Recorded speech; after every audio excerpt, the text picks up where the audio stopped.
Hello everyone and welcome to Agatha Christie's Hercule Poirot, the first cases. Hello Ashley, how are you doing? Welcome.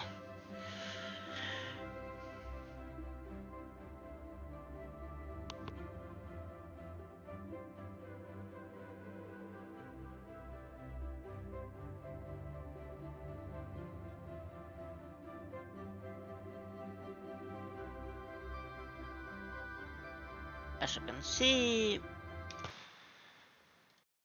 couple of things I am changing. That'd be good.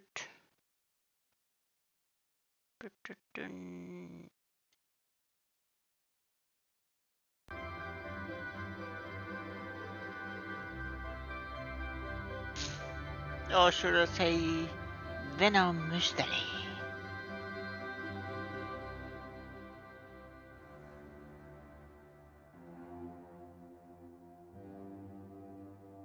Or it be Venom Law?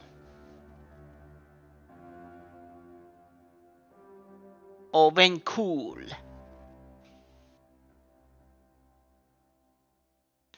But hello, how are you doing? And yes, today I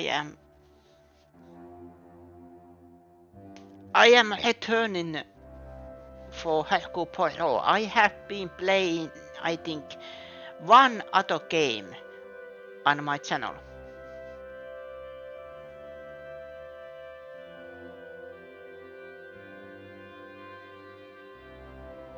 It was the ABC Murders, I think.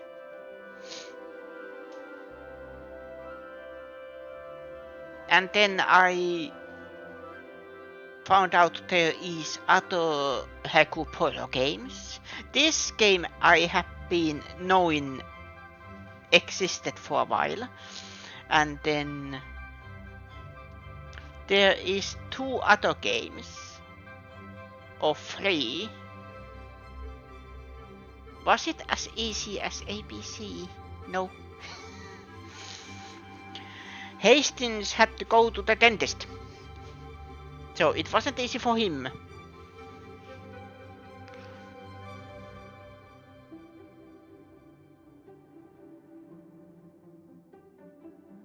So this is what I know little different than that game. But otherwise I don't know anything about the game.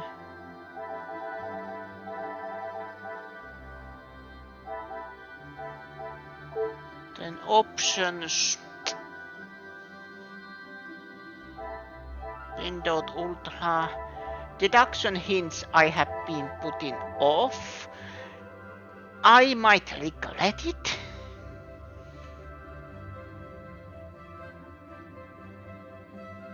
Let's just say this is harder. Okay.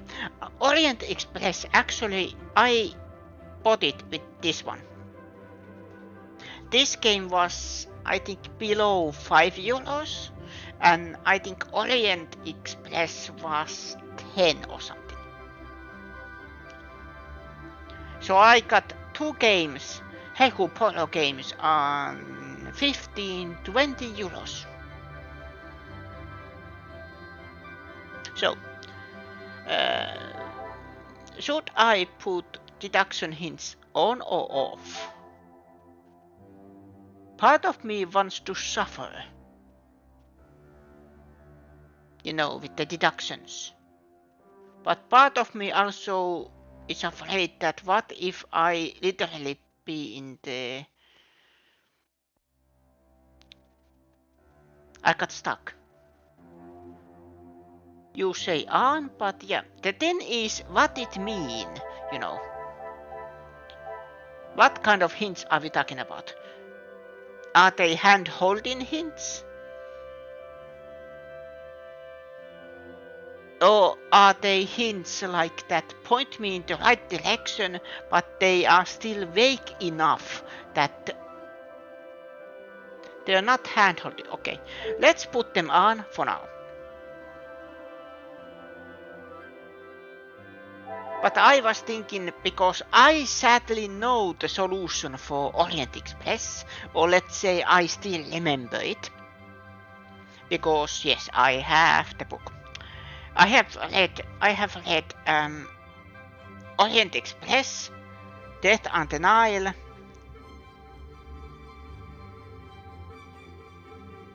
and then there was none is actually just Agatha Christie novel. It's not Hercule Poirot per se. And then Lord's Death and Murder in Mesopotamia. I think those two I haven't read fully, but I think I at least have seen the Murder in Mesopotamia in the TV series, and that's why I am, by the way, wanted to play this, because they have now started to show in Finnish television reruns of the Hercule Poirot with David Suchet. Oh, what was the main actor's name? Let's say, what comes to television, the famous one. I think I have seen other versions of Hercule Poirot, but that is kind of my Hercule Poirot, you know, that if I am thinking Hercule Poirot, he is him.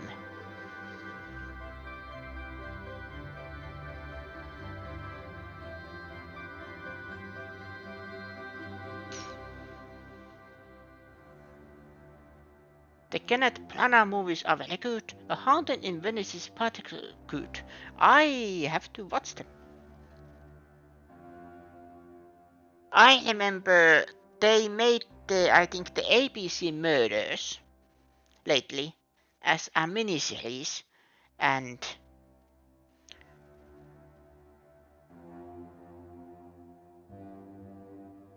I was those kind of people that the main actor, as how he looked, was different than the Hercule Poirot that I watched, so it was off-putting.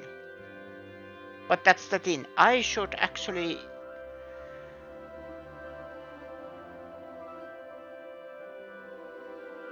probably watch it, and the newer movies. I don't know, but yeah.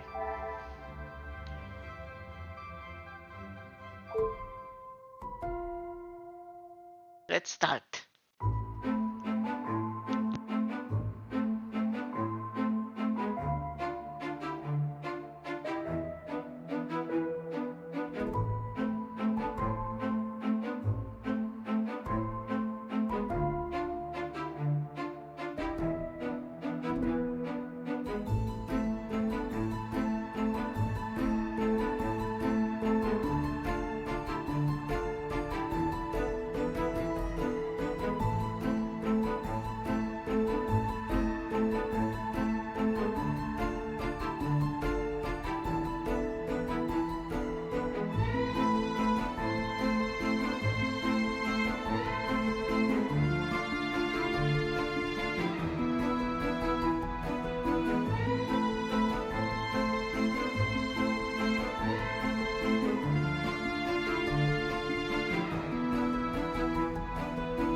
exciting the little craven ourselves.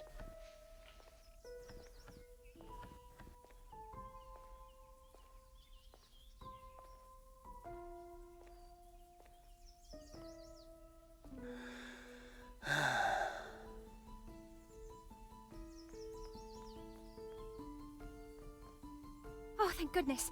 Officer, please, come quickly.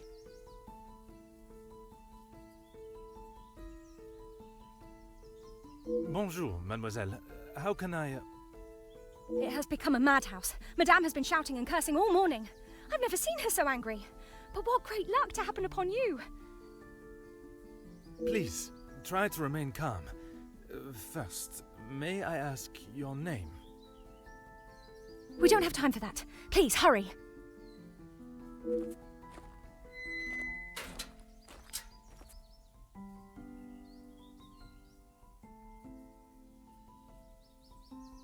Prologue. The bracelet. Mademoiselle, now we are here, I must insist on your name before I can continue any further. I am Officer Hercule Poirot. I am Elizabeth, but it is the maidservant that we must consider. Forgive me, officer, but are you new to the area?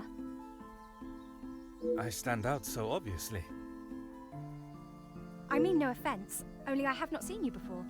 This is a small town, and you learn everyone's faces very quickly. Very observant of you, mademoiselle. I was recently posted here from the city, and a good thing I'm here now. Let us get to the bottom of this madness you speak of. The madness. Target to characters is essential when gathering evidence. Basic questions are flagged with quest icon. Use left mouse button and the question to pose it to Elizabeth. Hello, soul. You was about to say no names. Is this a porno?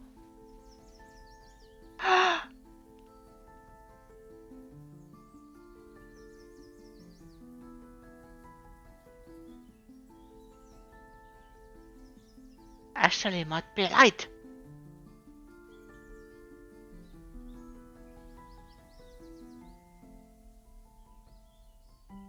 Maybe this is the first ever Hercule Poirot, the porno. Or Hercule porno.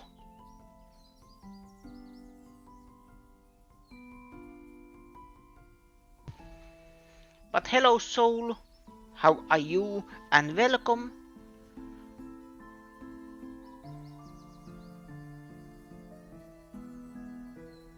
To the first cases of Great Detective Hercule Poirot. And for your information, I have played one Hercule Poirot on my channel. It was the ABC murders. Tell me, what has caused you to become so agitated? Hercule Poirot. There has been a theft at the house.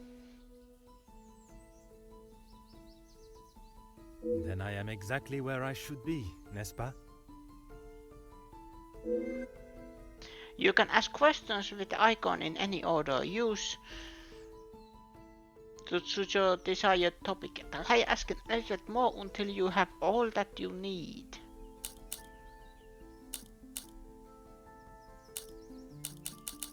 Do you have a list of all the items that have been taken?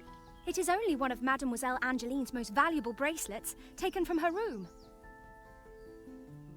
Then its safe return is of the utmost importance. But actually, we have to ask the important question.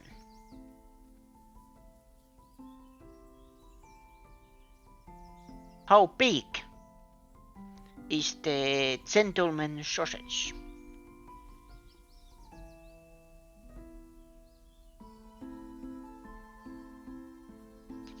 Or does he use stunt double for that? Does the house have any suspicions as to whom is responsible? Madame Van den Bosch, the lady of the house, believes Florette is behind it.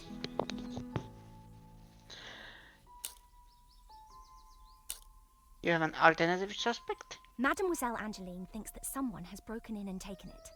This seems more plausible to me.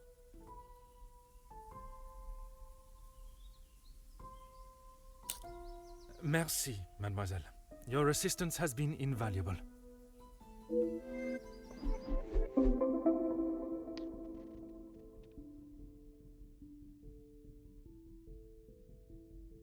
Mademoiselle Elizabeth believes a burglar is behind the bracelet disappearance. If that is the case, there will no doubt be a sign of intrusion in the grounds. This is weird. Whenever Poirot uncovers an interesting area of investigation, an objective is launched. Here you can see all of the evidence relating to your very first objective. Using mouse to move your cursor, try highlighting each piece of evidence to see Poirot's interpretation of them. This investigation is not going on good. We have just started. It is not often you see such crimes committed here. This could be my chance to solve a real case. Theft. This is a little weird. UI. If it is such a beloved piece, it must be worth a great deal. There seems to be conflicting ideas of who is behind the missing bracelet.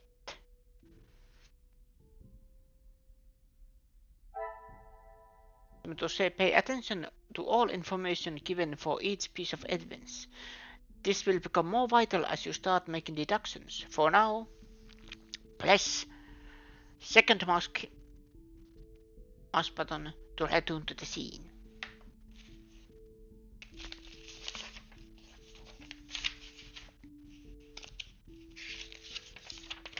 I am preparing my notepad. I have a feeling. Do I need this?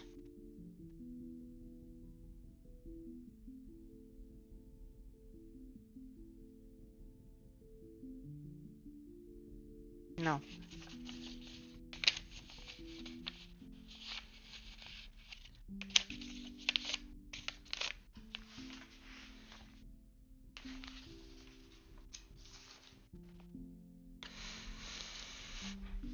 Yep. Okay. She appears all flustered and yet still acts in a cordial, respectful manner. It's time to find more evidence. Elizabeth mentioned an intruder, so let's start with the gravel path. Using mouse button to explore, interact, try finding clues they may have left on the path itself. You can use middle mouse button and to zoom the camera out and in as you explore. It's time to find more evidence. Oh.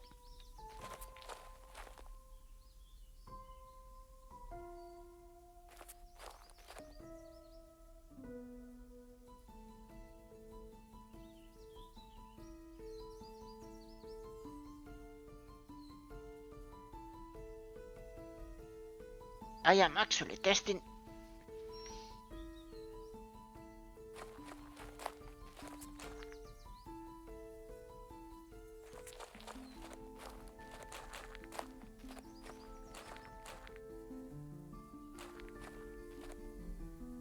So do I try controller, by the way?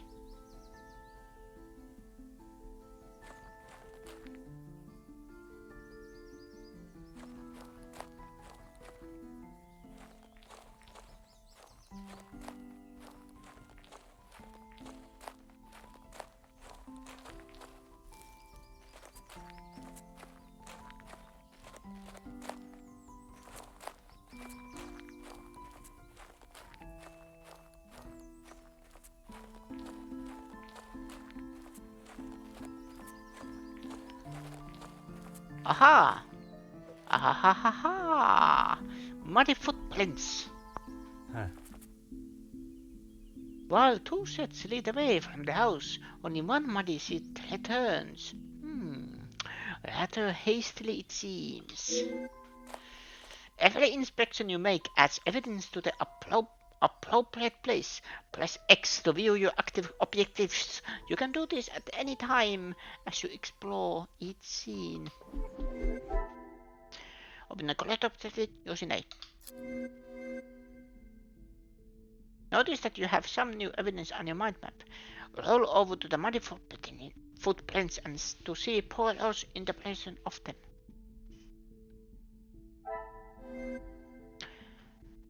While two sets lead away from the house, only one muddy set returns, rather hastily it seems. This is only part of the picture. You'll need to explore more of the garden to find out the true nature of what happened. Press B to backtrack and return to the scene.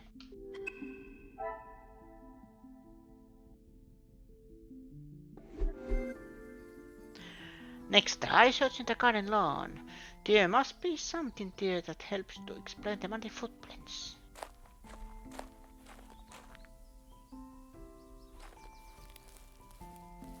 Aha! This one. Waterlogged bat. This morning's shower must have been heavier than I thought. An intruder stepping here would surely leave evidence elsewhere. Enough evidence to make your first deduction. Access the first objective using X. The correct objective using A. Notice that the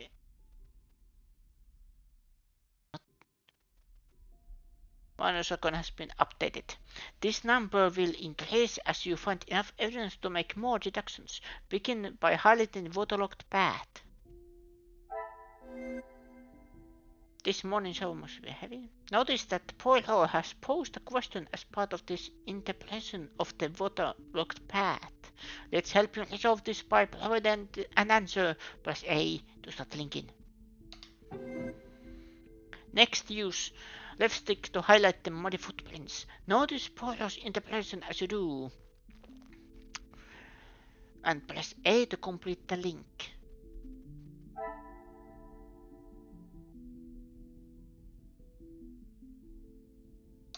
Things are beginning to become clearer. It seems the muddy footprints are the result of earlier rain. Well done. You just made your first deduction. Linking evidence gives you new evidence to use in investigation. In this case, you've also unlocked a new action, as presented by the dog icon. Press B to return to the objective screen. Unlocked actions are summarized next to each objective.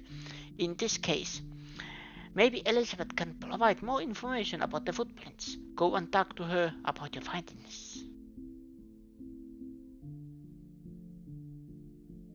Talk to Elizabeth.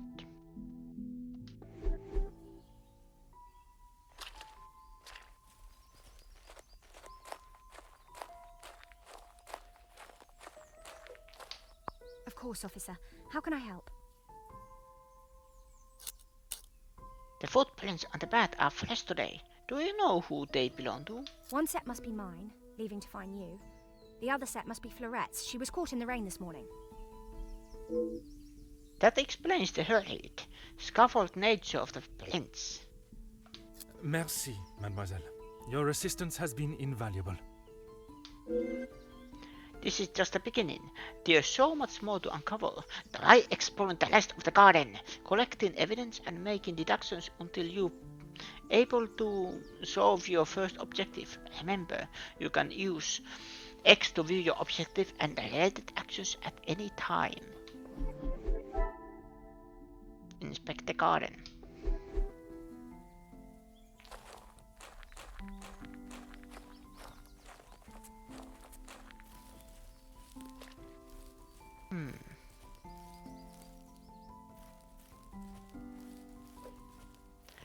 Overcome glass.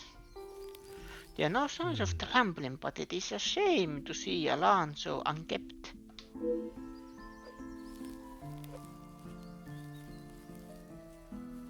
And now, because I have seen that, it updated the mind map. Quote Anna Blake. Mhm. A touching extract taken from Shakespeare's Romeo and Juliet, expertly carved Anna Blake. Poirot is just a patrol officer here, and inspector should be called in. He's gonna get fired.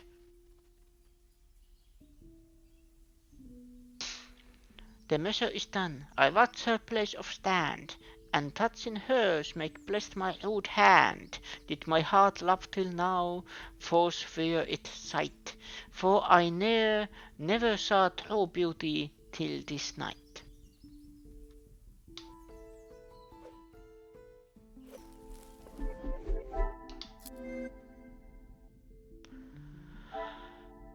Overgrown grass.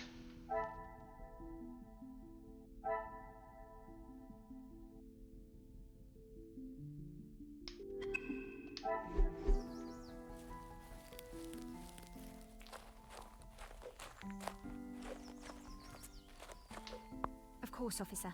How can I help? I cannot help noticing the unkept lawn. Is there not an employed gardener? There is, sir. Luke. But he was called away from the house on a personal matter. Rahana, our cook, accompanied him.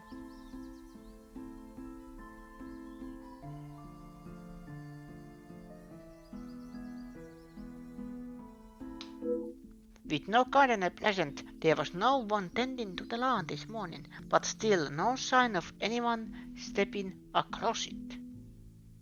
Merci, mademoiselle. Your assistance has been invaluable.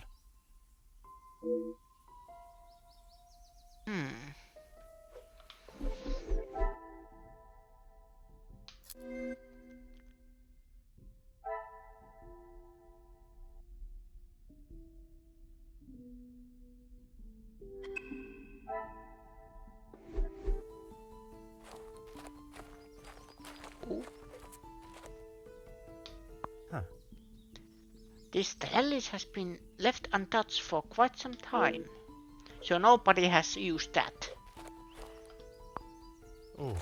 That's beautiful flowers. I am glad to see no one careless damaged them. So nobody has used this trellis to climb or use the window, because they are still intact. And then if somebody also went here, they probably have stepped on the glass. My clay cells are working. Ah. A declaration of love has been carved into the bench. Ella loves E.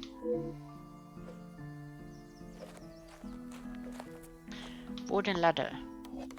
Judging by the condition of this ladder, I won't trust it with my weight.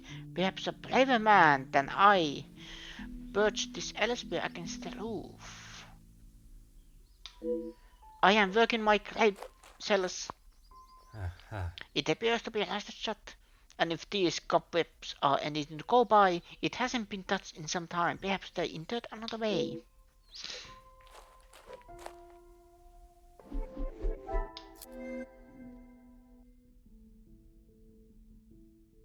Side of the house.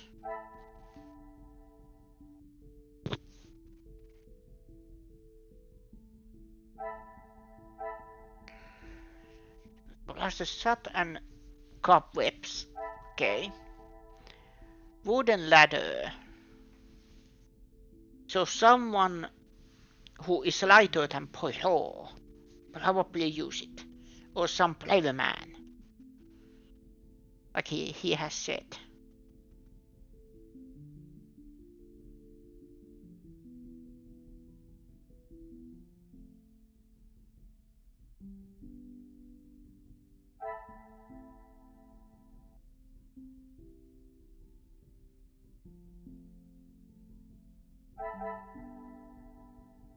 He left untouched for quite some time.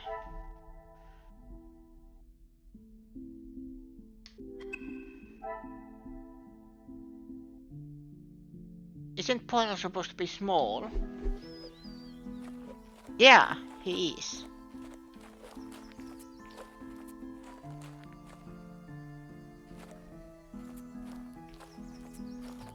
He is not that big of a man.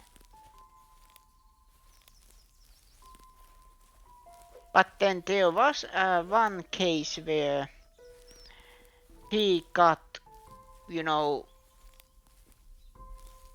into the hospital. And then everybody then heard why he probably had to go to the hospital. Then Hastings and Zappa was, who's gonna tell him? And then the cut was to Poirot saying, I am not fat.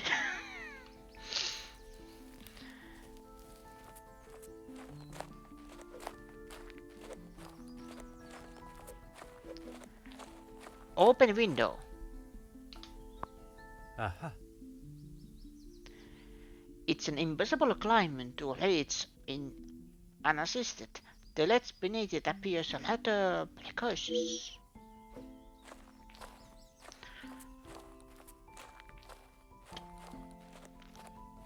So I am guessing someone used the ladders.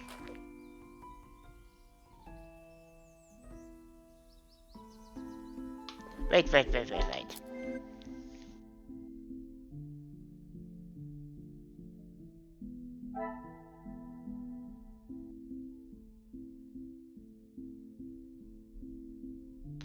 Muddy footprints.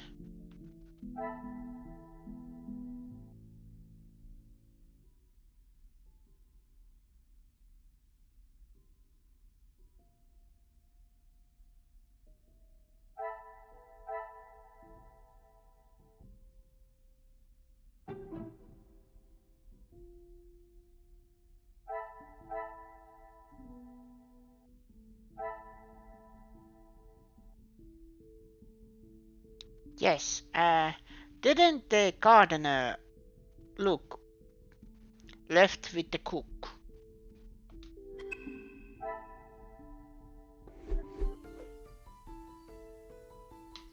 Of course, officer. How can I help? I see there's a little romance in this house. Excuse me, officer? The carving on the bench. Forgive me, I was not suggesting anything untoward. Oh, of course not. Yes, I suppose there must be. Would you know the identity of the mysterious L and E? I'm afraid not. Perhaps they were old residents. A pair of star-crossed lovers, perhaps. Madame does not allow distracting staff relationships. Love is not something that can be harnessed so easily. That is Madame's rule, and I wouldn't want to be the one that challenges her on it. Merci, mademoiselle. Your assistance has been invaluable.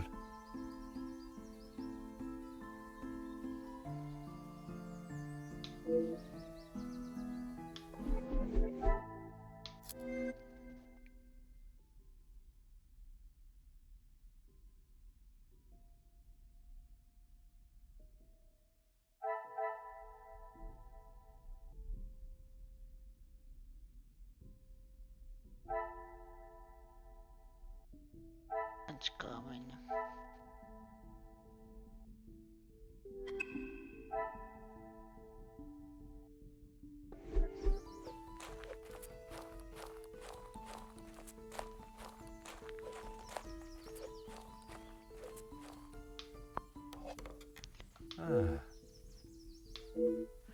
See, that's something Poirot would catch that Holmes would ignore.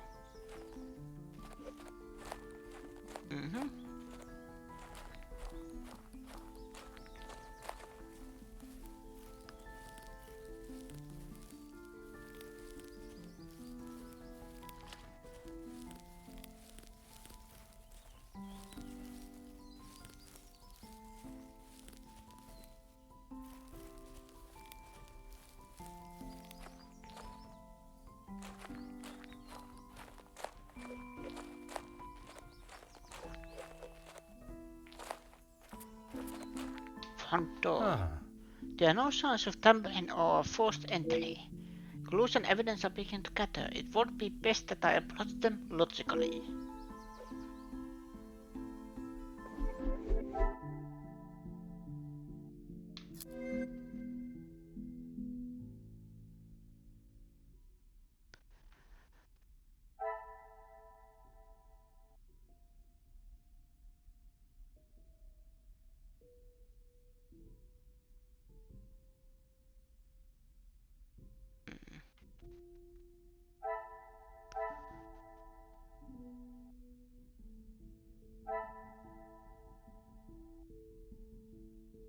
It's an impossible climb to reach it unassisted. The ledge beneath it appears rather precocious.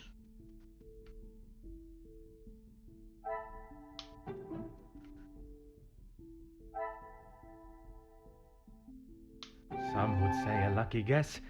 I would say a moment of genius. I have found no practical logical way for someone to have reached the window. Perhaps another means of entry was attempted. But no particular logical way.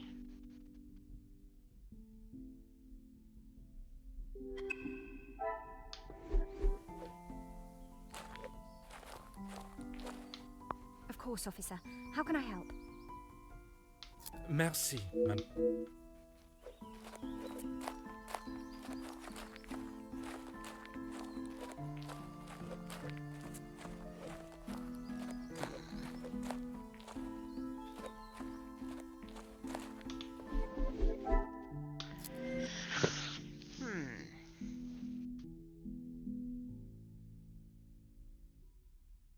Footprints overgrown.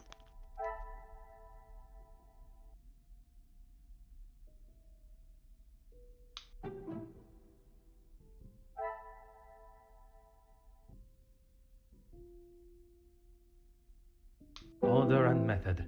That is the way to solve the problem. Okay, that was wrong.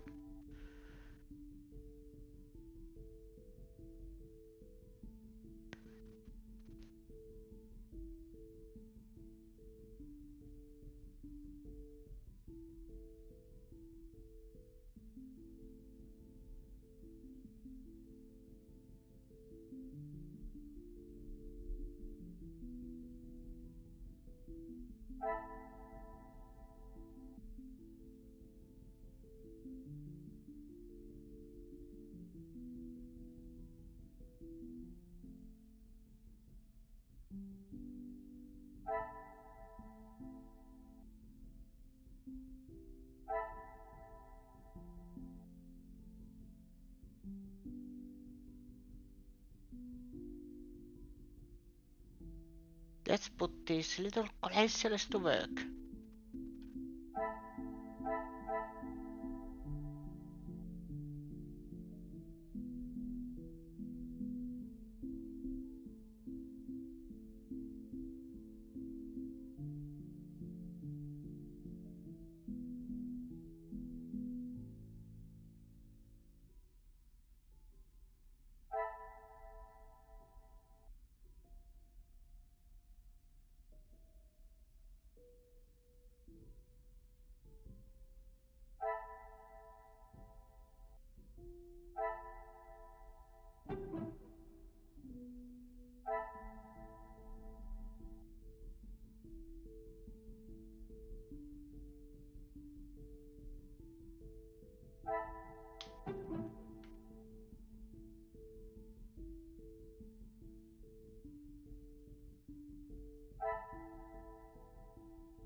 Magnifique.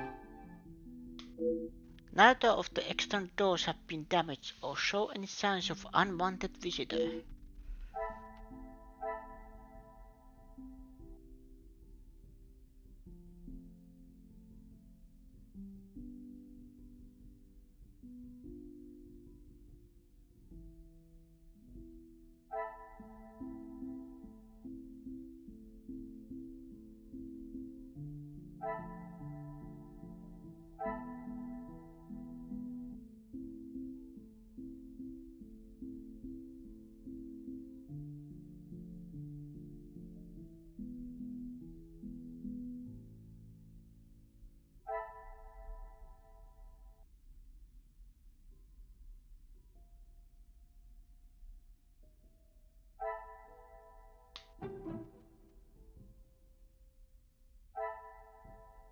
Another success. I never doubted myself. I could not find any sign of unlawful entry into the house. Will I find signs of an intrusion elsewhere in the grounds?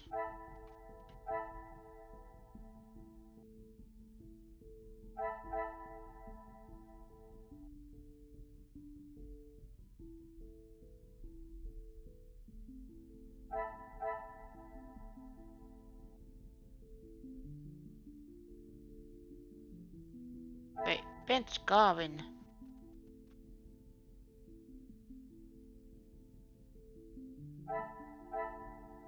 Blake. I must act on thought and fact, not on impulse.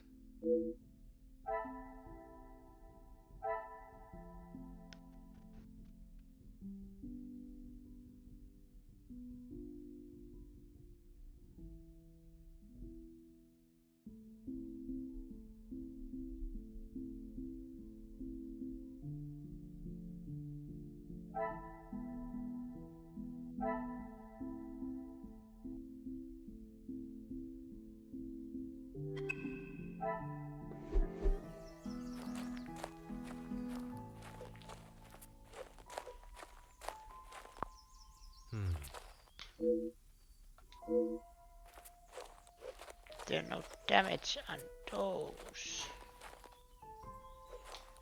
Oh.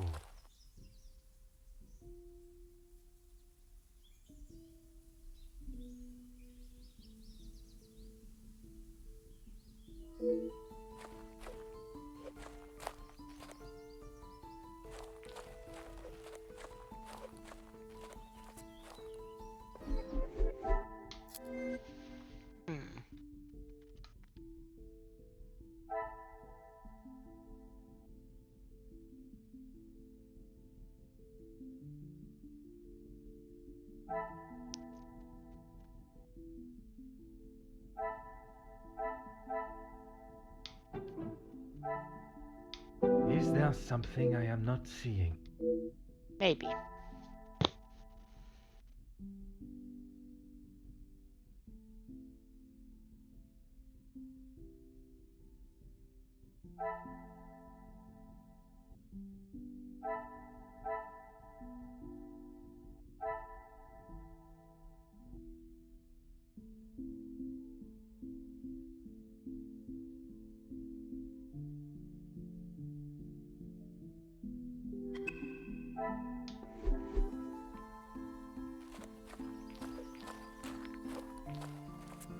Muddy footprints.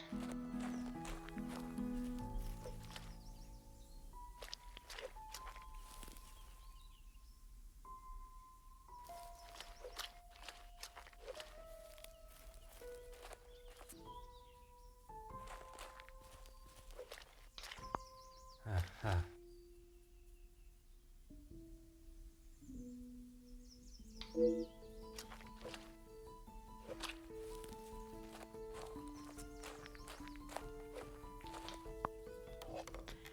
Huh.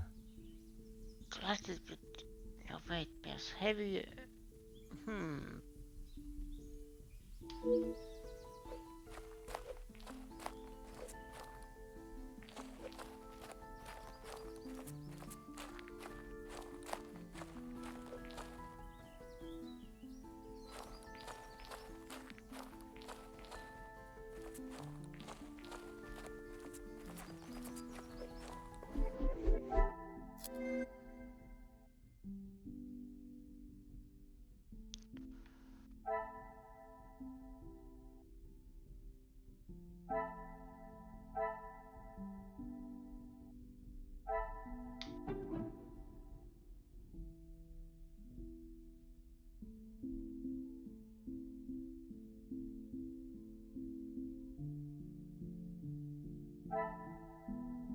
I cannot see the logic in this. Perhaps a second look at the evidence in front of me. Okay. Two sets lead away from the house. Only one muddy set returns rather hastily.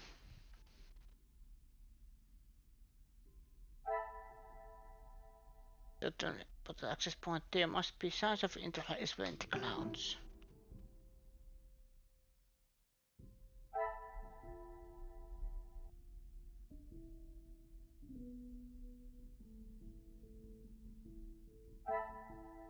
I must take a different approach if... Yeah.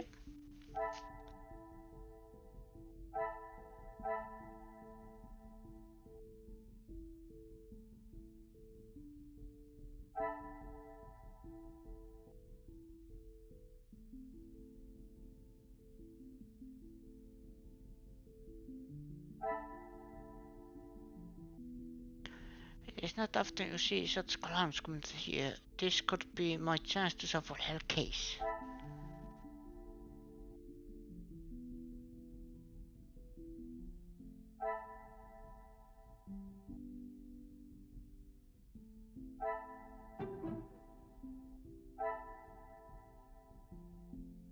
What a revelation!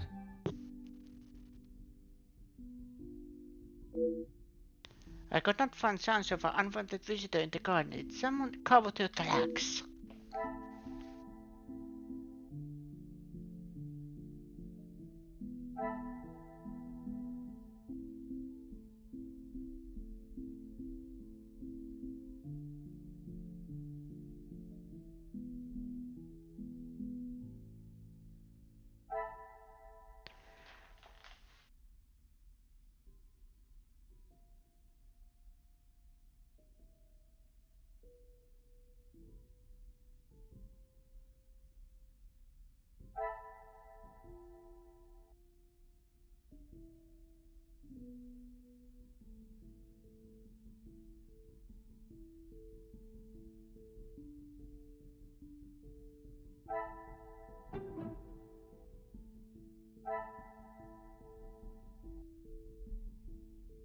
Come, my little grey cells.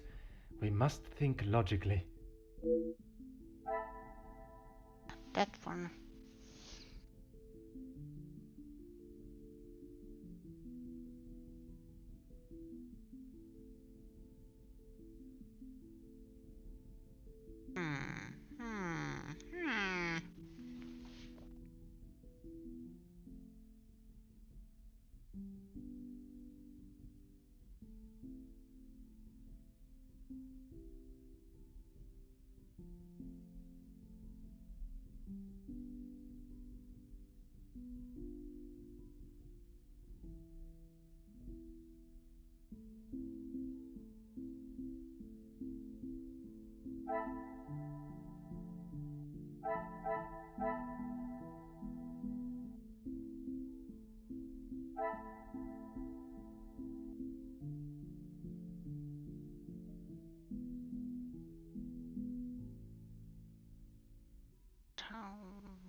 Fact of this character.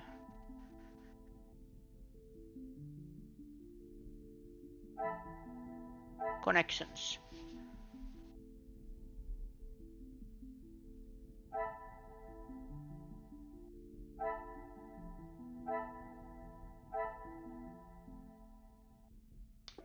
Oh, this is cool.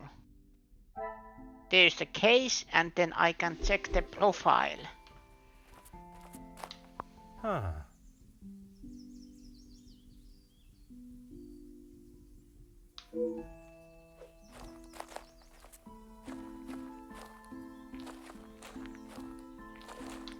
Of course, officer. Merci.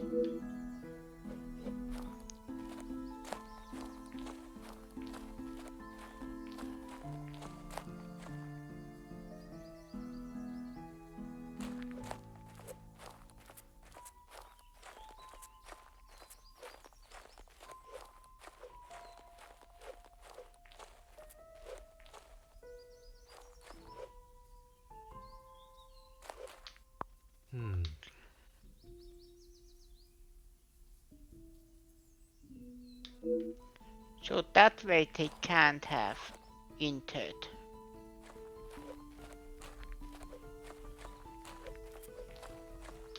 Aha. Carelessly damage them.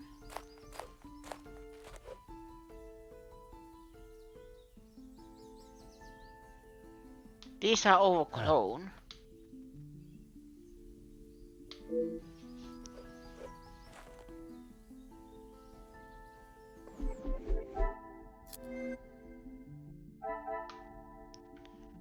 Where are the floor beds?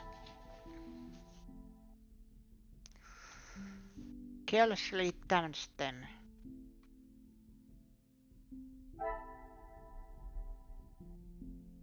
But there is also no mention of any footprints.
Tracks. I cannot find any signs of unlawful entry into the house.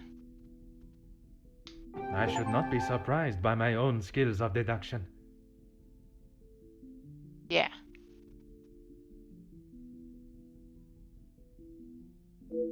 With no obvious signs of burglary, perhaps I should be looking at those inside for answers. This is not the start I was expecting. There are no signs of an intruder at all. There's something amiss. I must remain vigilant and keep my wits about me.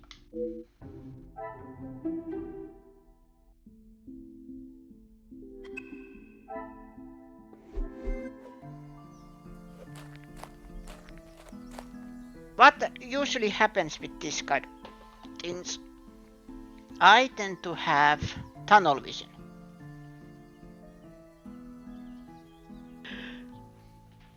Even if I know I am focusing on the okay, what are the puzzle pieces, but then it is something very obvious. But I was focusing on the very long thing. Congratulations, you complete your first objective and earned a collectible accessible from the main menu. For now, continue your investigation by asking Elizabeth for permission to enter the house. I have conducted my initial inspection of the house and grounds. It is now necessary for me to speak with those in the house. Of course. Thank you, officer. I'm sure Madame Van den Bosch will be happy to hear the police are investigating. I suspect there will be someone inside who will not be as pleased to hear it.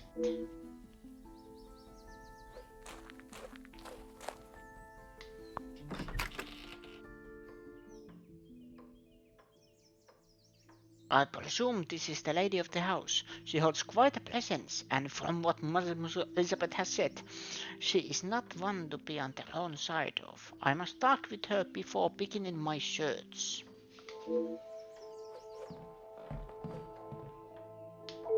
Who are you? You are not the commanding officer I requested.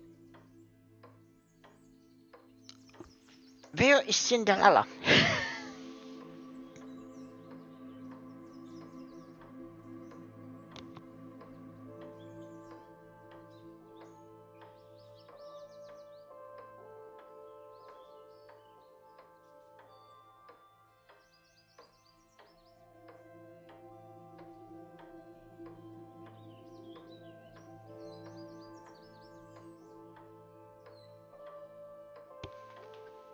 No, dear madame, I am Officer Hercule Poirot. I can assure you that This will simply not do. I sent Elizabeth to bring me a competent lawman. and that is what she has brought, madame. Now, I would like to continue my investigation. I have been informed that you believe you have caught the culprit. You do not believe there's an intruder in the house. You understand correctly. It is my daughter's bracelet. It is a rather expensive piece. And valuable to your daughter, no doubt. It was a gift. Yes, it was from her late father, my husband, the Viscount, and it has not gone missing. It was stolen. Be informed that you believe you have caught the culprit. I do not believe so. I know so. It was Florette, the maidservant. I knew I could not trust her. And why is that? Because I don't. I do not need to explain myself any further, especially to a measly officer.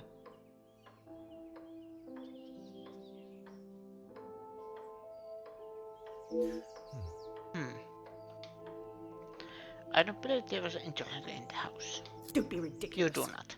I have told you who is guilty. If there had been a break-in, surely it would be your job to stop them.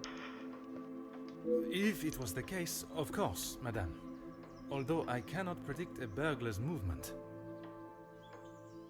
Perhaps then you have proved me right, and you aren't the competent officer I require.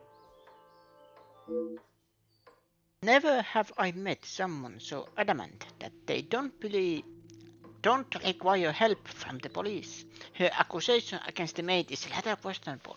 There must be more to the story, and it is my duty to uncover it. Merci, madame. You have been most helpful. New mind map unlocked.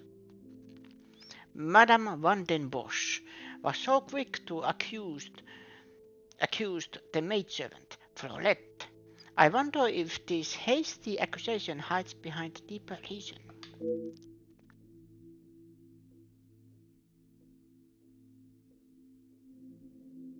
Find out why Cassandra accused Florette so hastily.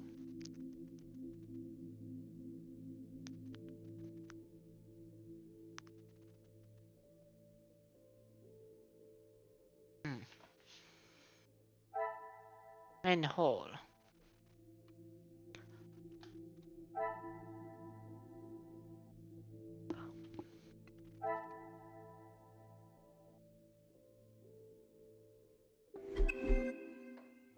Each time you meet a new character, you'll unlock their character profile.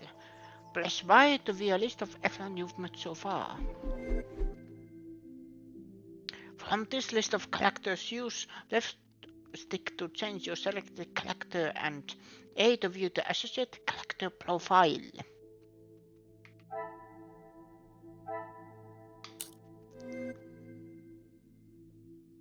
Character profiles are expanded as you play through the prologue and main story. Press B to backtrack when you're ready.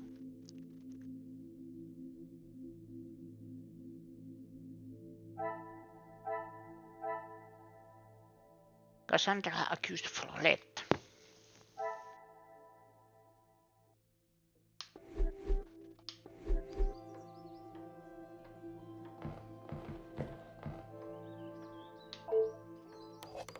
Various art pieces have been packed and addressed to the auction house. I assume Madame did this.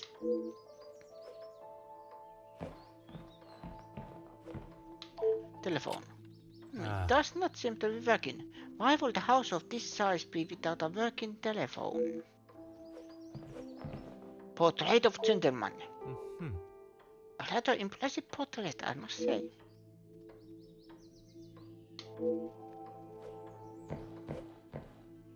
Go upstairs, not yet.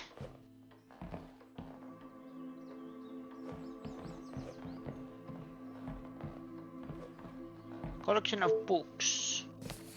Some of the greatest authors and novelists throughout history. To room. To room.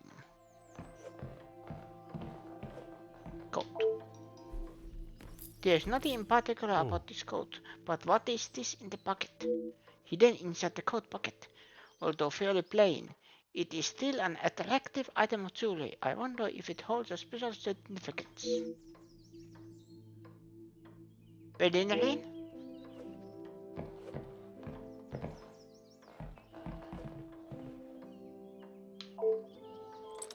Searching the kitchen is not essential to my correct investigation.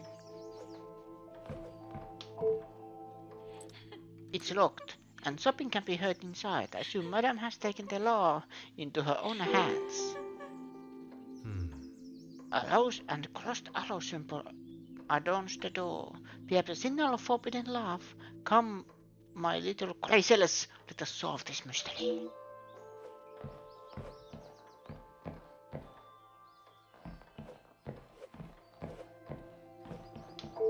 Really, officer, you are wasting both your time and mine.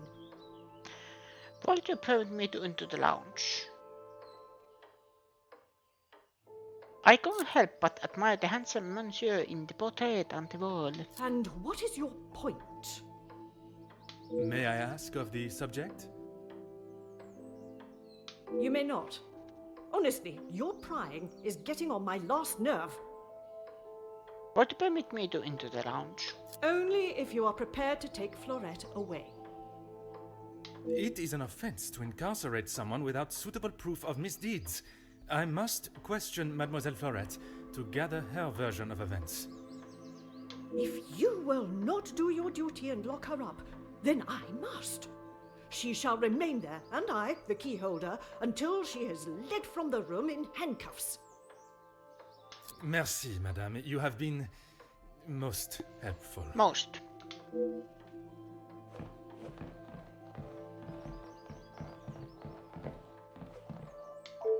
Upstairs.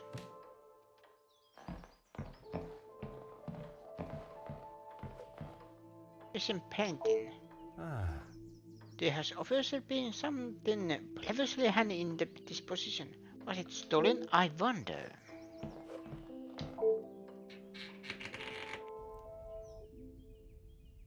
This must be the scene of the crime. I was expecting to find clues, not who I must assume is the daughter. I can only hope she has not tampered with the scene.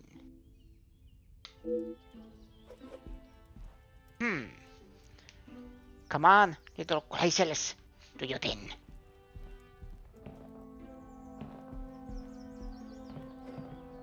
Angeline. Let's talk to her first. What do you think you're doing in here? Who let you in? Mademoiselle Angeline, I presume. Allow me to introduce myself. I am Officer Hercule Poirot. An officer of the law? But what are you doing here? Don't you need to be chasing down the burglar? Your bracelet has gone missing. It is only correct. I speak with all members of the house and investigate the scene of the crime. Ah, if we must. Merci. I will attempt to take up as little of your time as possible. Would you begin telling me about what has happened? Some rat stole my bracelet this morning. Even though it's clear someone has broken in, Maman refused to listen and blamed Florette. You sound very convinced it was taken by someone from outside of the house. My window was open when I returned. How else can you explain that?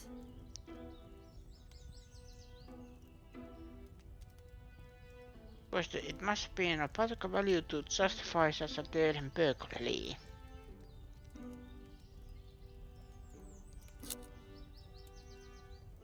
I am trying to understand how someone could have entered and exited your room unnoticed. It must have been while I was down at breakfast with Elizabeth. She was with me all morning. Mademoiselle Elizabeth was with you until you discovered the bracelet was missing? She was. She woke me up later than usual. I washed and dressed, and we went down to the lounge for breakfast. The bracelet in question, it must have been of particular value to justify such a daring burglary. It is of great value. Money was no object to father. It was a gift from your father. I can only assume it holds great value to you also. Of course it does. What a silly thing to say. It's a good thing Maman had it insured with the others. You have been of great help to my investigation, mademoiselle. I will do everything I can to find the culprit and return your bracelet. New mind map. This is where the bracelet in question was last seen. I must investigate the crime scene thoroughly, leaving no stone unturned.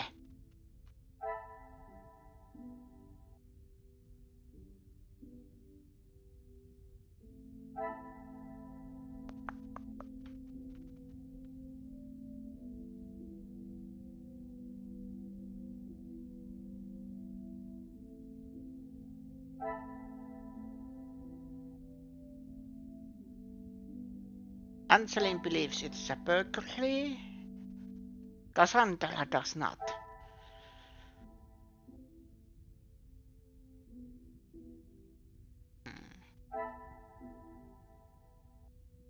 Arrived for breakfast with Elizabeth.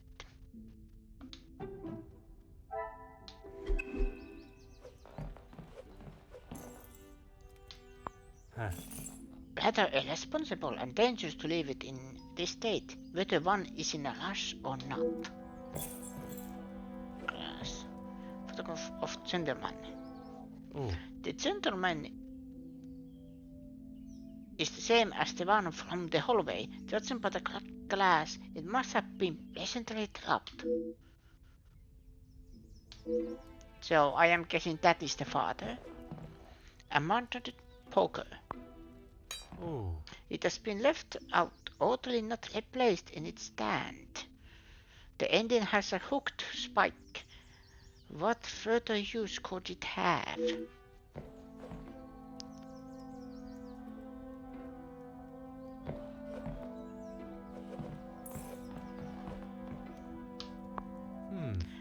The frame is noticeably cracked. Furthermore, the internal latch shows it has been opened from the inside, and rather forcefully, I must add.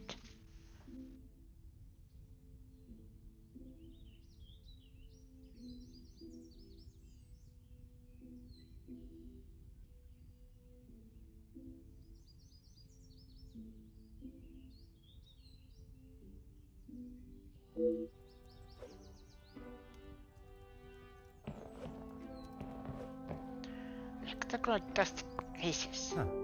Something has obviously resided here for some time, only moved recently. The picture? Fireplace. This must keep the room rather snug on a cold evening.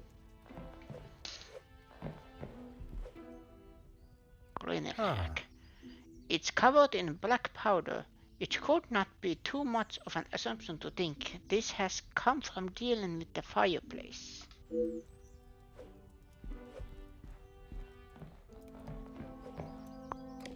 This must be where the piece in question has disappeared from. So many beautiful pieces remain.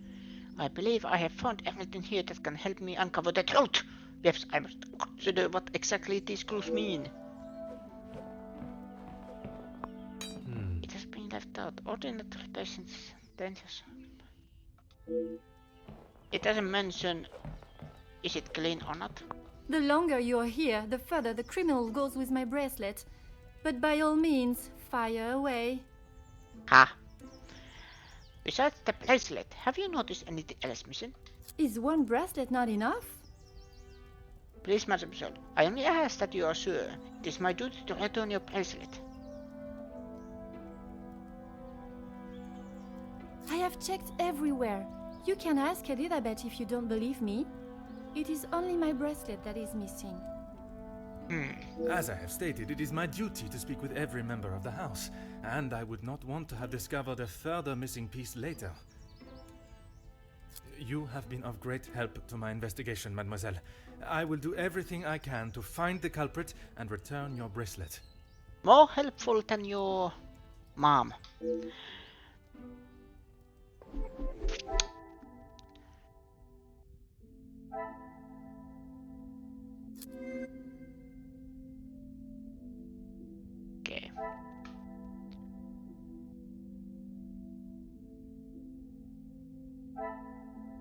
Timing could not have been more perfect.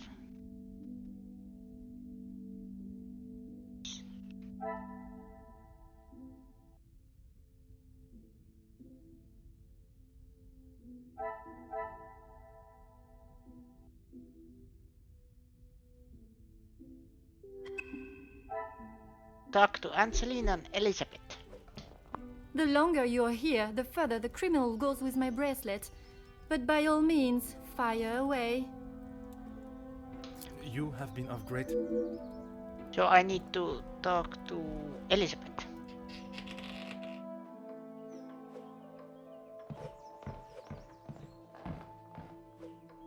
That is locked.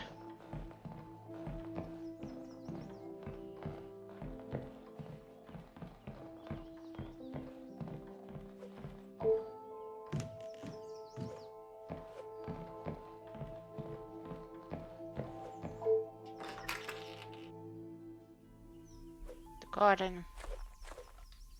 Mademoiselle Elizabeth, I hope you are feeling less distressed now. I can assure you I shall find the guilty party and the bracelet. Thank you, officer. Yes. All I want is for Florette to be heard. Bien sûr. Rest assured she will get the fair trial she deserves. I wonder if you could help me with some questions regarding the house.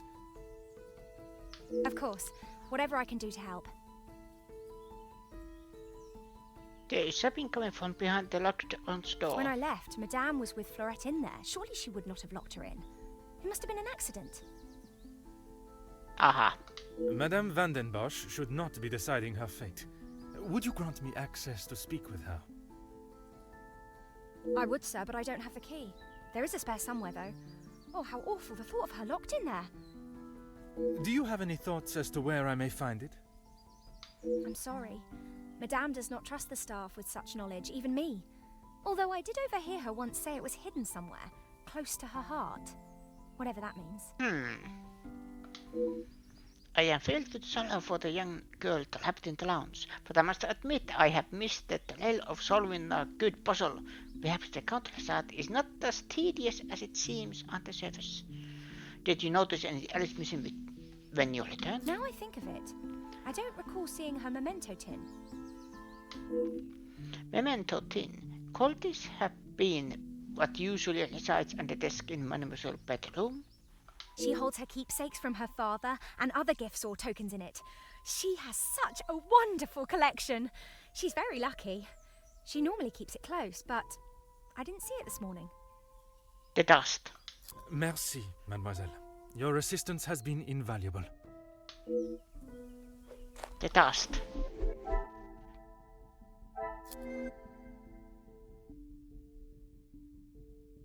Broken glass.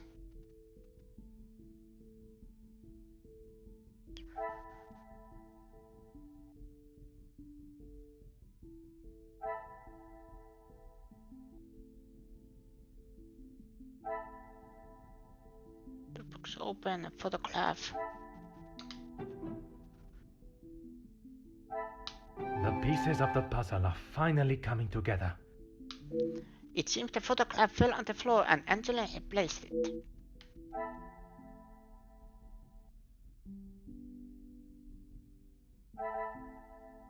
Talk to Angelina about that.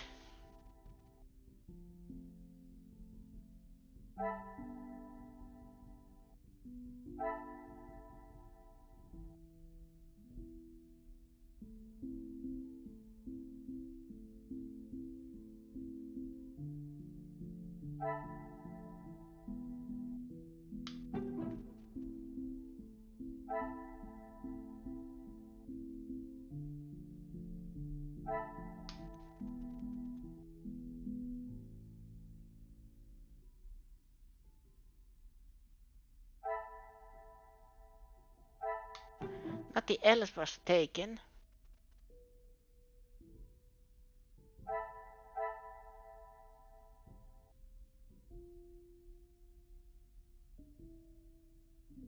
This will not get me any closer to my goal. Okay, that was wrong. Back to Angeline.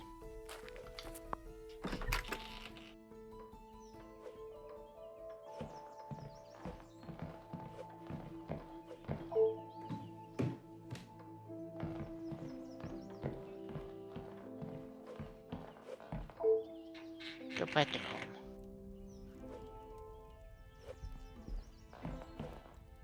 The longer you're here, the further the criminal goes with my bracelet. But by all means, fire away.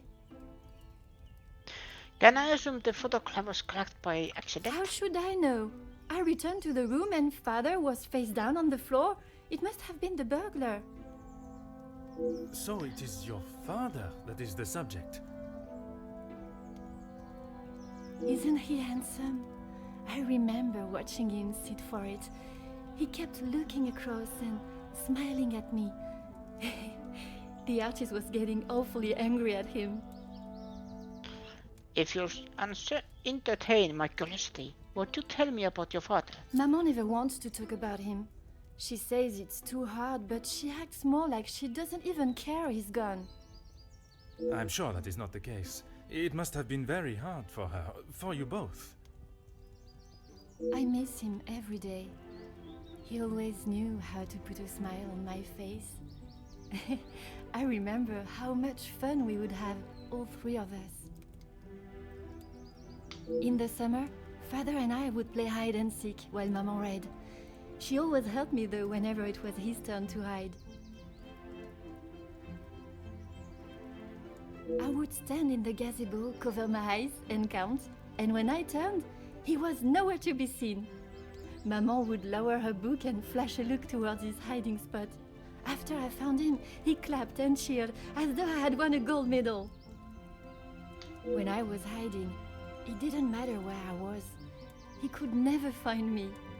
I always thought I was an expert hider, but when I think back now, I know he was letting me win.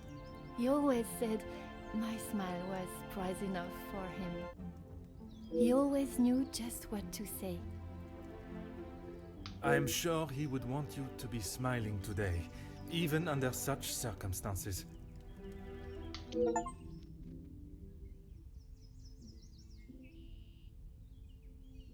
Having heard her story, I can begin to see why he is so missed.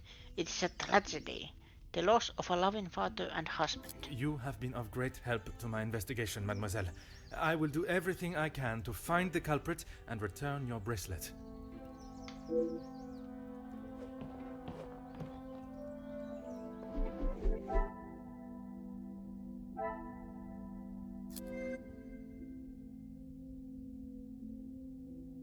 Abandoned poker.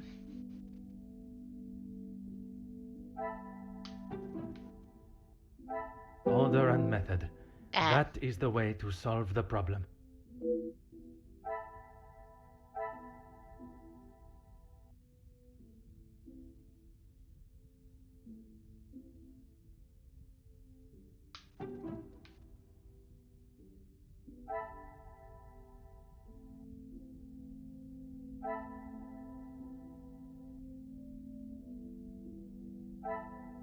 Wait.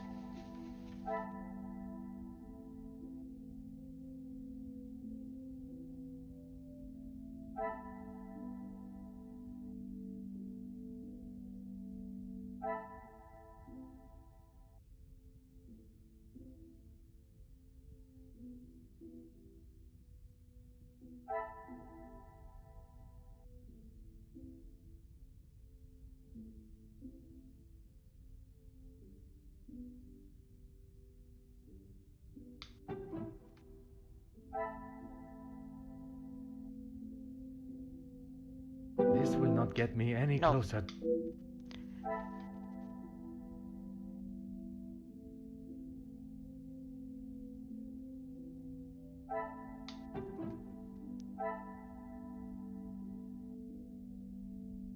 Things are beginning to become clearer. It was forced open, and looking at the poker, I cannot see a delicate way it could have been done. Who would do such a thing and why?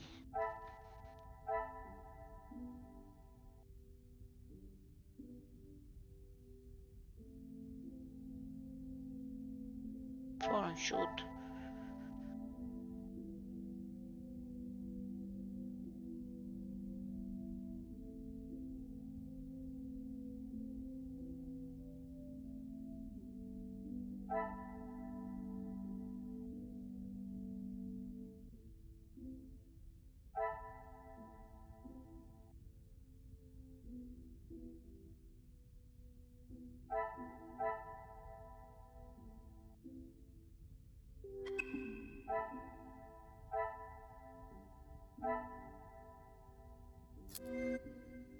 see about here?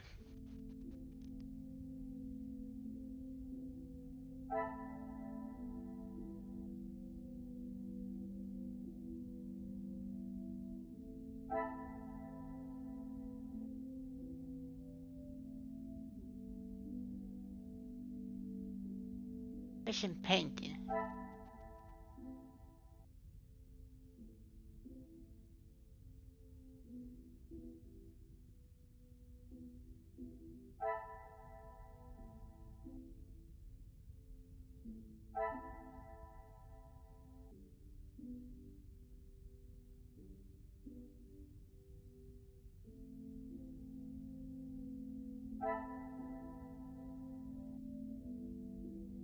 The portrait. It is the husband. Wait. L loves E.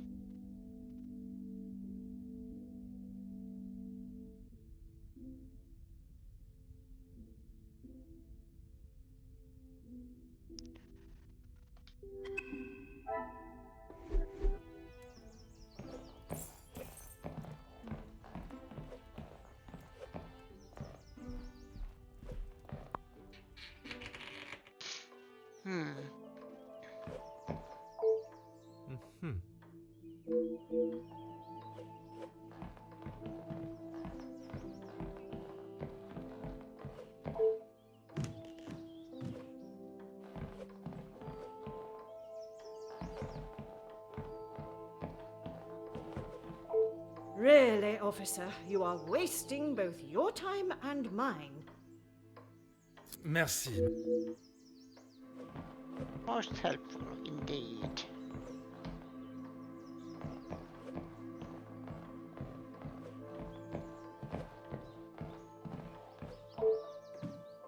Have I ever checked actually this room? No. Ah, Searching the bathroom is not essential to my current investigation.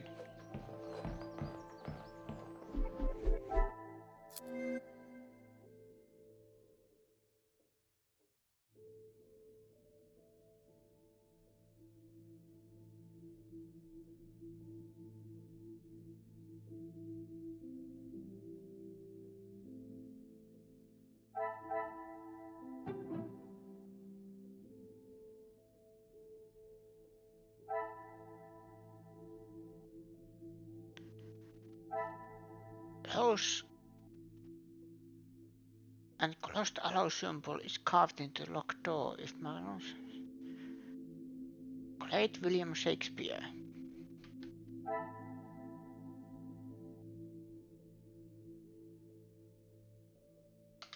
magnifique.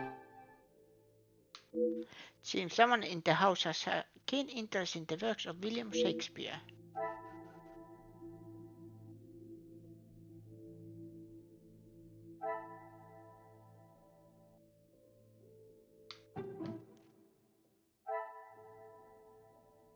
The pieces of the puzzle are finally coming together. A key is discreet enough to hide almost anywhere, even inside a book.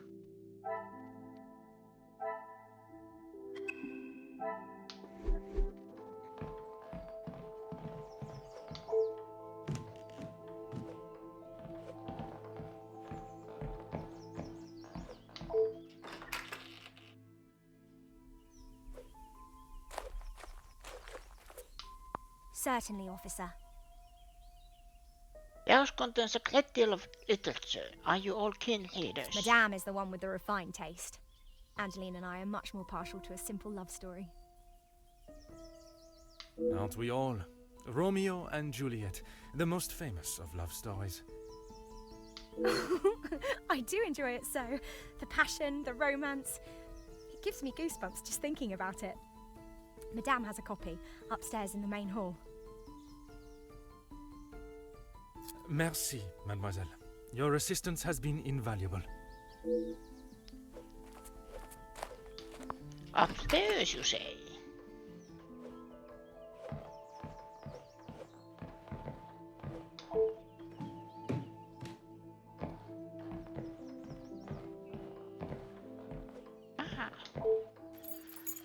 One of the greatest love stories ever written.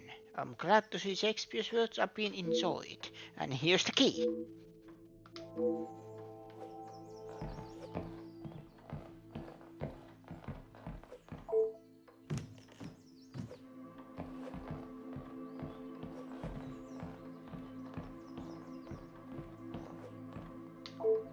Finally, it is unlocked.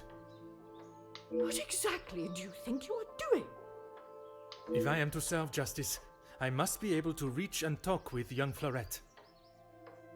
The girl is guilty and shall pay the price for her crime. I shall see to that. If you wish to listen to her feeble attempts to explain herself, so be it. Everyone deserves to tell their side of the story, whether a feeble account or not.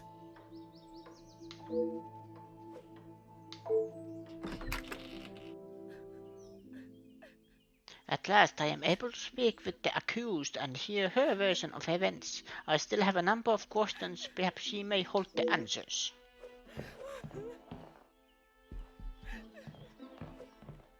Mademoiselle Florette, I presume. Please, officer. I did nothing wrong. You can't take me away. Please relax, my dear. If you have done nothing wrong, you have nothing to worry about.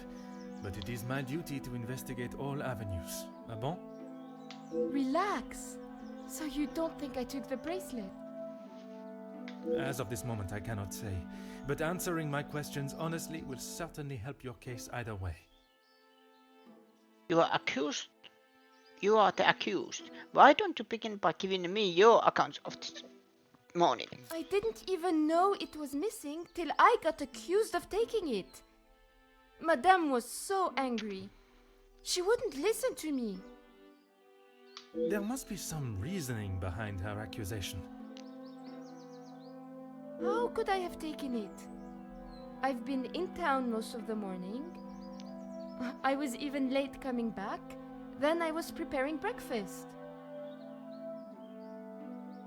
So much to do. What exactly were you tasked with this morning? Rihanna the cook is away, so I had to fetch breakfast for the house and prepare it all myself. How does she expect me to do that all on my own? From what I understand of Madame van den Bosch, she would not have been best pleased you returned late for breakfast. Not best pleased? I thought she was going to batter me to death with a baguette. I hid in the kitchen and then tried to stay out of sight in the lounge until breakfast was over. Didn't want to put my head near her jaws while she was still hungry. Perhaps a brave move under the circumstances. And you did not go upstairs at all. Madame was singeing a hole in the back of my apron with her glare. I daren't have moved. I was too scared to blink the wrong way. Never mind stamping upstairs. I must just be slow, monsieur. My mother always said I moved like the snail. Maybe I was just happy to be out of the house.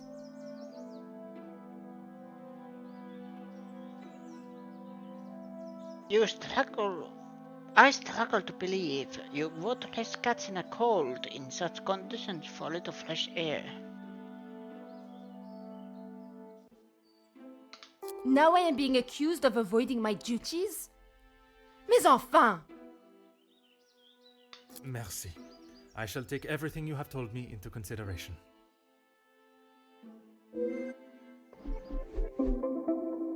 New mind map. Now that I finally met young Florette, I should work to ascertain her innocence or guilt.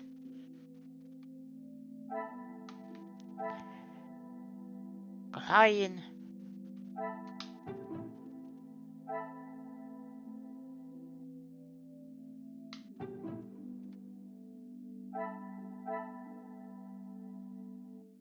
Lounge.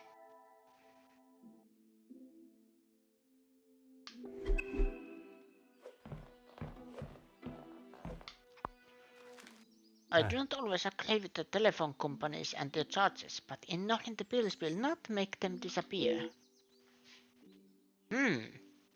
Dear Madam, despite our best efforts to contact you regarding your account, we have not received any response from the previous correspondence.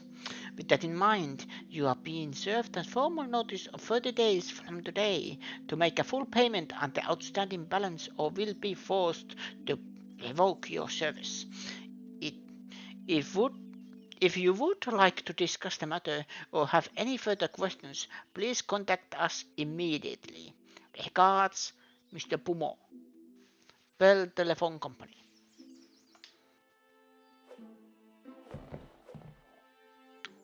There's no handkerchief.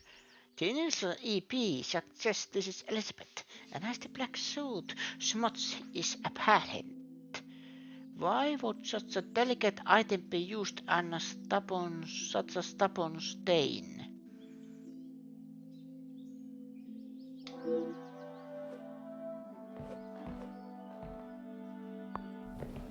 That parcel completely soaked through. I hope it has not ruined the contact.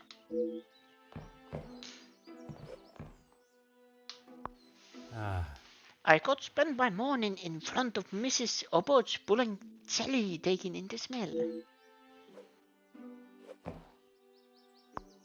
A poker stand without a fire poker is rather useless in my opinion. Where could it be? A stray fire poker shouldn't be too hard to find. Come, my little crazels, let us get to the bottom of this mystery. We know where that is.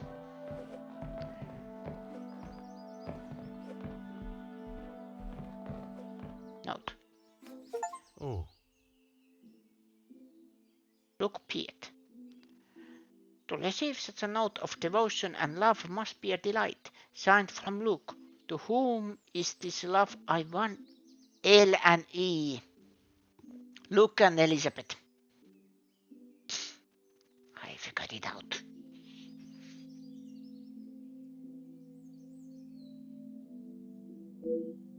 My love, it is an obligation that has taken me away from you, but it is my heart that will keep us together.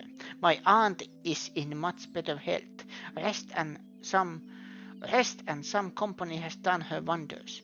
I hope to return to you and my duties at the house in a matter of days. Until then, keep well and know that you are always in my thoughts. Now and forever, Luke.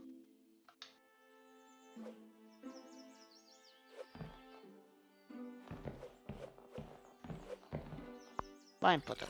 I wonder who the wine connoisseur of the house is. A vintage like this would fetch quite a price. Production slip. Fine-tooth comb. I got the achievement. A slip for collecting a garment from Goosens and Co. tailors in town. Dated today. Customer E. Patchett. Please bring this receipt with you when you come to collect your garments. The requested alterations of 1 mended sleeve, torn shoulder, 1 replaced button, middle pressed, 1 inline tear, right pressed pocket, will be completed by end of day, Monday. Available for collection Tuesday. Goosens & Co. Tailors and Alteration Specialists.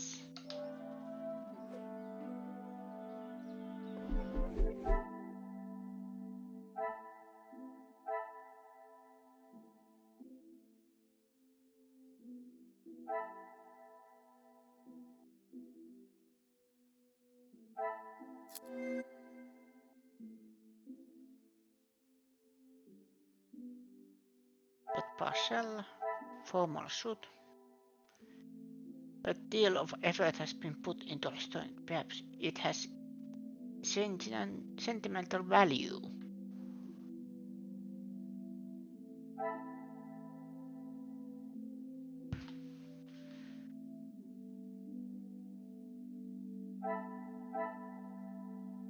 The package addressed to E. Patchett. There's no house or address stamp. How did this arrive?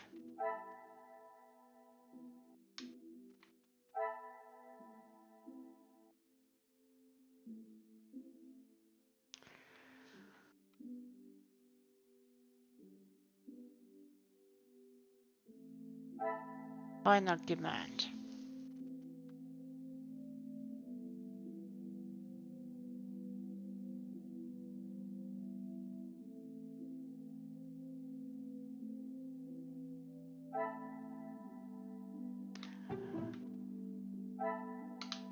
Another success. I never doubted myself. It seems Angeli may have been the last one to use this.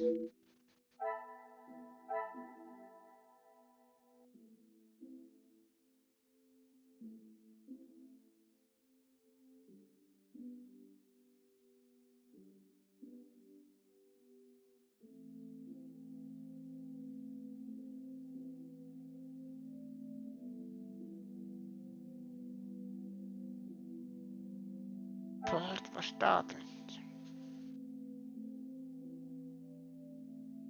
Time.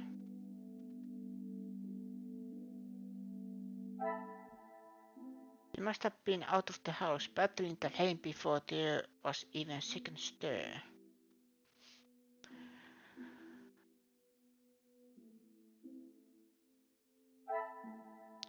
Could spend my morning in front of...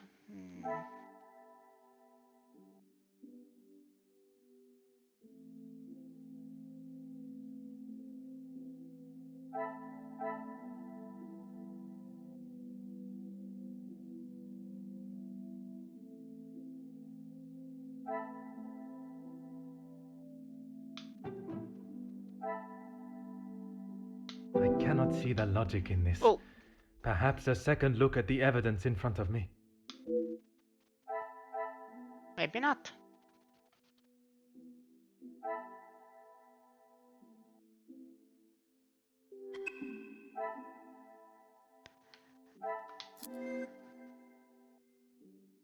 But here, personal handkerchief.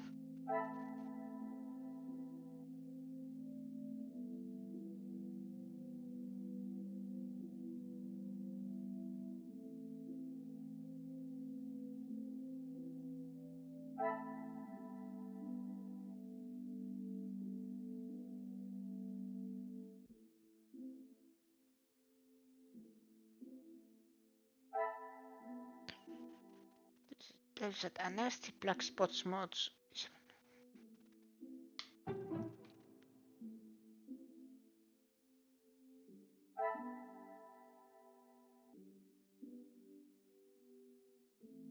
I must take a different approach if... No.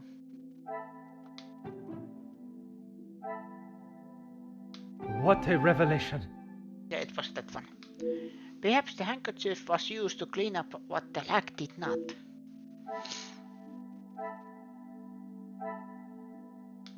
Talk to Elizabeth.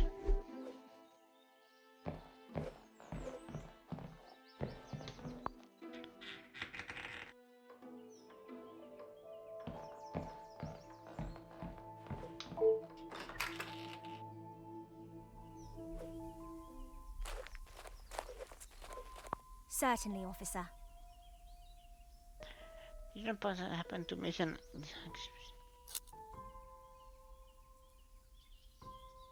Does Madame Van den Bosch have a habit of making such quick assumptions? Madame is under a great deal of strain. It can't have been easy for her to lose her husband, raising Mademoiselle alone. She can be quick to anger. And this morning, it sounds as though it was such an occasion. It's not the first time I have had to stand and watch such treatment. I hate to see it. As I said, Madame hasn't had the easiest time.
repulses. It is said You said it was not the first time Madame Van den Bosch has lost her temper with Florette. Madame's scolding of Florette this morning was the worst I have seen her temper. I wish you could see that Florette is just trying to do her best. Could there have been another reason for such a reaction? Madame was not happy Florette was late. All through breakfast, Madame was watching her with a piercing eye. But she's still learning the way. You don't by chance happen to be missing an initiated handkerchief? Why, yes, officer! I misplaced it after wiping a stain from Mademoiselle Angelieve's sleeve at breakfast. You are a great detective.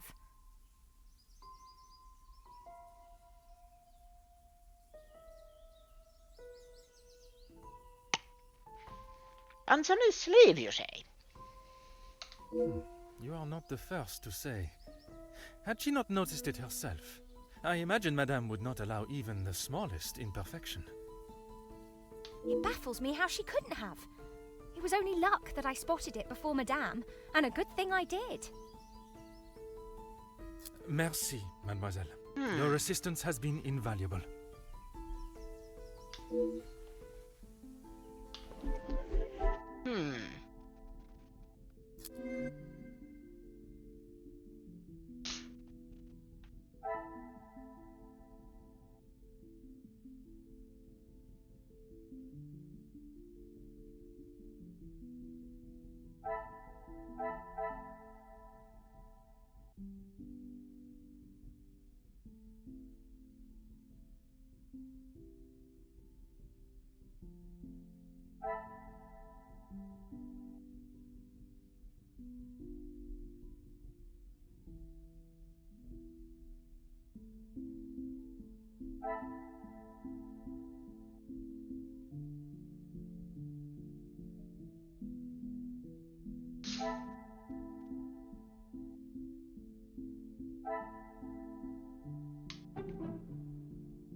Some would say a lucky guess.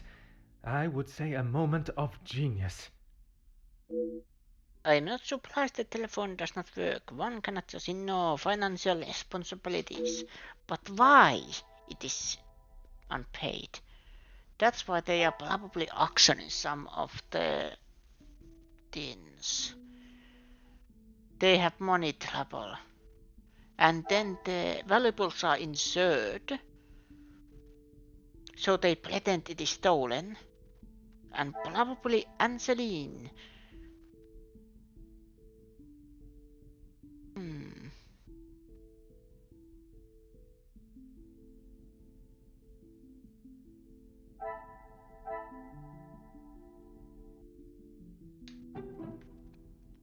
Ben's carving. Where was it?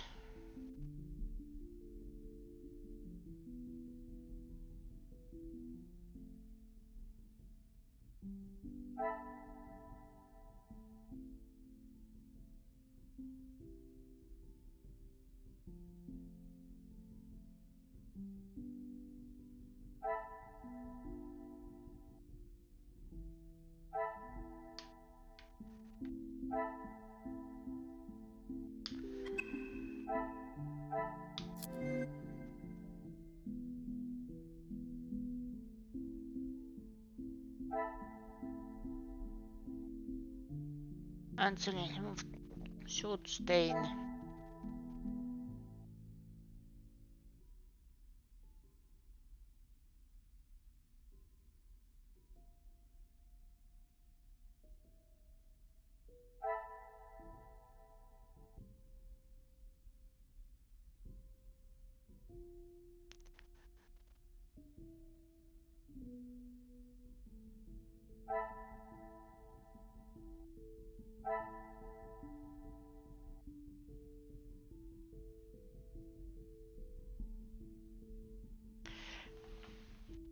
Angeline replaced the photograph.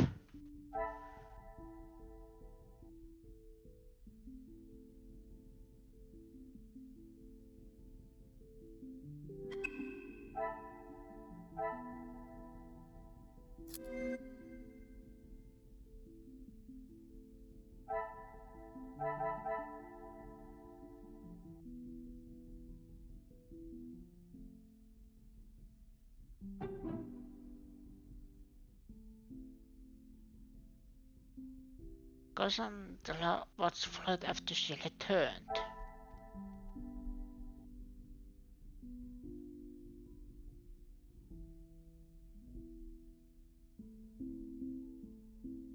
Is there something? No. Not that one.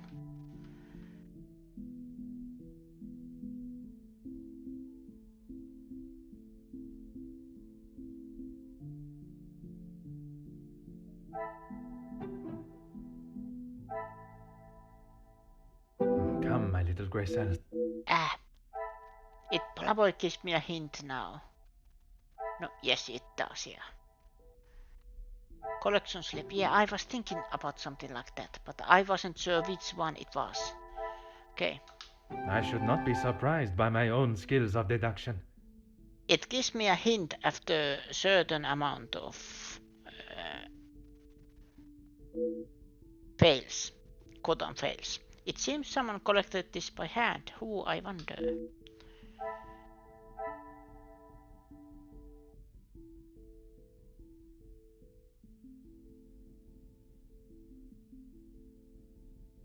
No.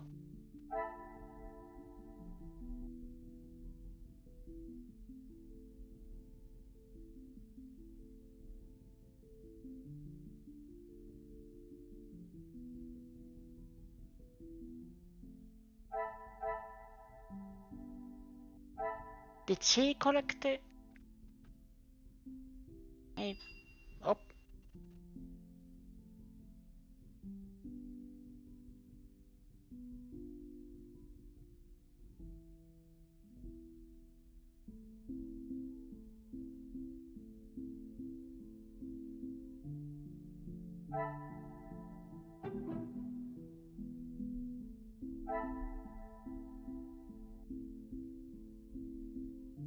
The pieces of the puzzle are finally coming together.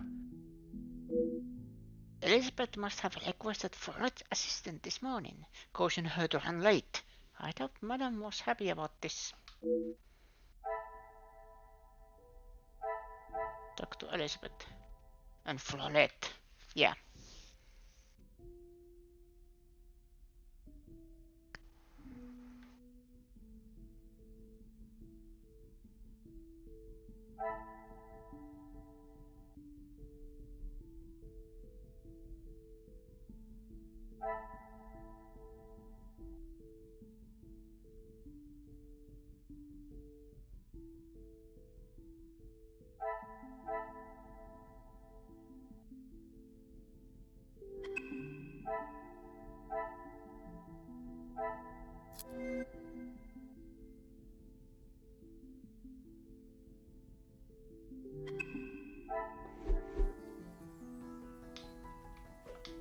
Certainly, officer. Can you tell me about the package in the lounge? The lounge? A package? Oui, it is quite hard to miss. Oh, how silly of me. I must have had my head in the clouds this morning. I'm sorry, I can't help you further. Just obvious. Was there anything unusual about this morning? Besides the terrible rain? No. I woke, began my duties with Mademoiselle. I had already laid out a clean dress. I helped her into it and prepared her for the day before getting started on tidying her room as neat as a pin. And the bracelet was still there when you left the room for breakfast. I'm sure of it. I had it down before Mademoiselle Angeline. Merci, mademoiselle. Your assistance has been invaluable.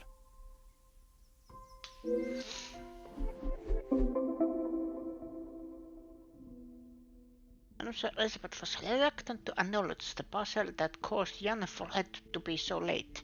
Could there be something behind her avoidance of the subject? If there's a reason, I must establish what it is.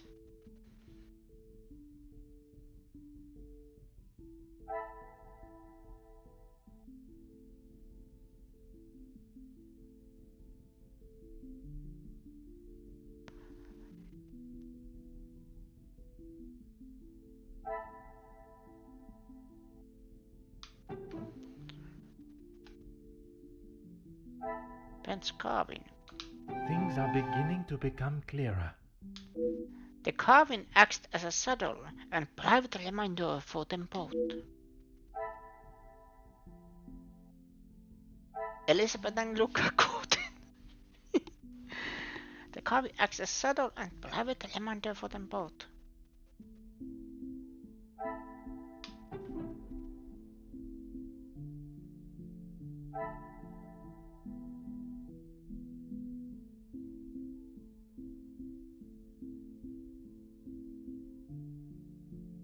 Got pocket out of No. Probably there's no connection with them yet.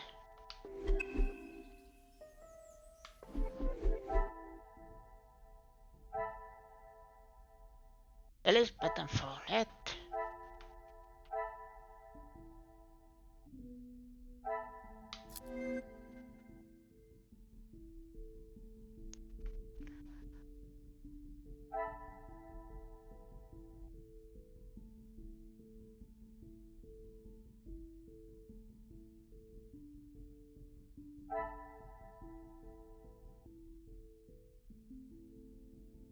Okay, gold band.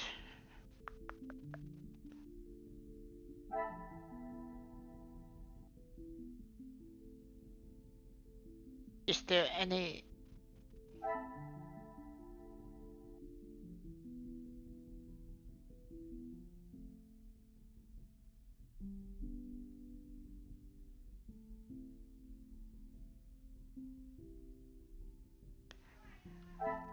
bench carving?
Something else is missing.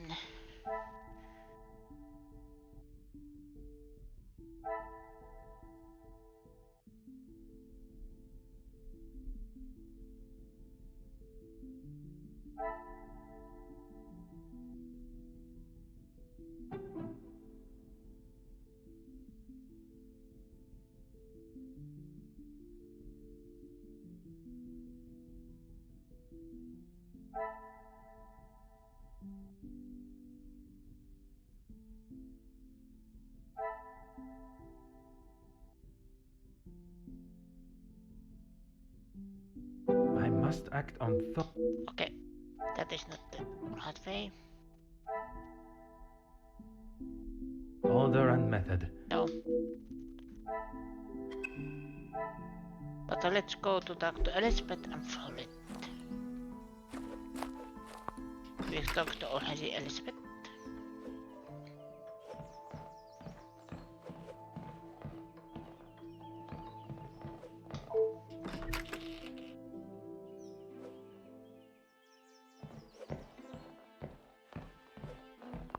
Anything to show you I didn't do it. And Madame, I need this job, monsieur. Was it you who collected the parcel this morning while in town? Yes. Another thing on my to-do list. I'm afraid it's not in the same condition as when I picked it up. At whose request? It was a favor for Lizzie. I didn't mind having to get it. Merci. I shall take everything you have told me into consideration.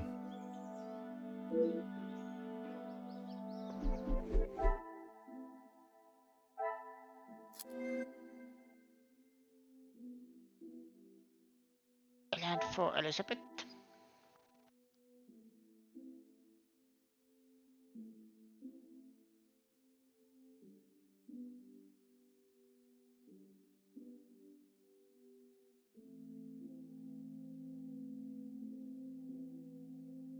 Confirmed correction.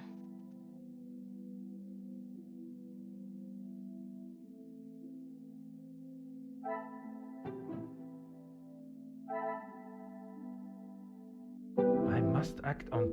Okay, yeah. That is not the right way. Since concern it the parcel is addressed to her.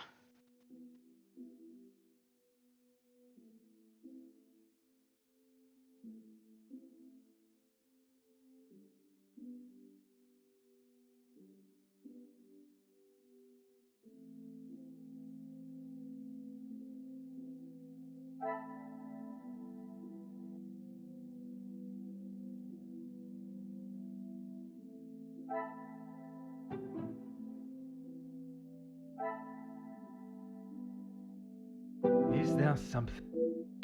No.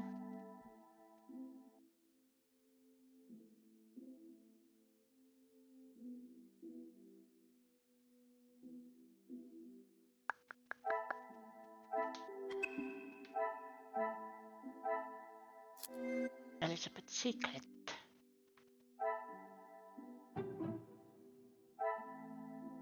What a revelation!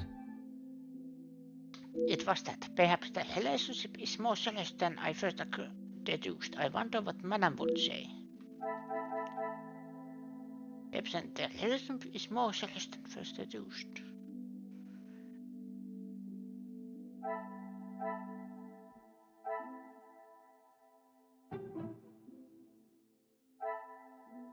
I should not be surprised by my own skills of deduction. I found the thought of such a plan cloaked in secrecy rather romantic, but the secrecy continues to perturb me. Mademoiselle Elizabeth was planning to elope with her beloved look, but why would she hide such a joyous occasion? I recall her saying, Madame Van den Bosch does not look fondly on stuff relationships, but I cannot help but think there's something else.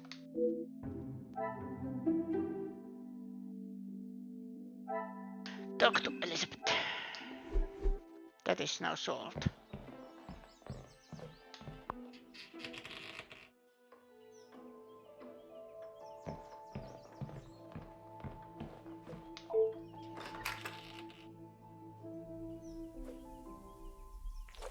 What I am about to do now. Deduction hints off. I am testing out first. Officer. You seemed rather excited earlier at the mention of Romeo and Juliet. How could I not be? I may not enjoy his other works, but how can one not be blown away by a story of two so deeply in love that they will risk everything just to be together? Especially being able to draw similarities between Verona's star-crossed lovers to yourself and your dearest. But I hadn't told. Mademoiselle, I am an officer of the law. It is my duty to uncover the truth. Please, you cannot say anything to Madame. She is against staff relationships of any kind. In her eyes, a relationship between staff is nothing more than a distraction. But he means so much more to you. Oh, officer, I have found my soulmate. At first, it was nothing more than pleasantries around the grounds, but that quickly changed. I know it's not proper for a young lady to pursue a gentleman, but once I knew his feelings reciprocated my own, why shouldn't I have followed my heart? Love transcends professional and societal rules. The mere thought of him was enough to make me blush, but I knew that Madame would never give her blessing. If we wanted to continue, we would have to do so in secret. The summer evenings here are just so beautiful. I often find myself walking around the grounds after my daily duties are complete. And it was one such evening that Luke was waiting for me at the gazebo. He looked ever so handsome. And the poem he had prepared. He had barely started reading and I was already a blubbering mess. Standing there beneath the warm glow of the falling sun, he asked for my hand, and I gave him my heart with no hesitation. Oh, I'm sorry, officer. I've been chattering on for so long. You have much more pressing matters than to listen to me rambling aimlessly. One should never apologize for such a charming and bewitching story of love. But you are correct. While the culprit still eludes us, my work is not yet complete.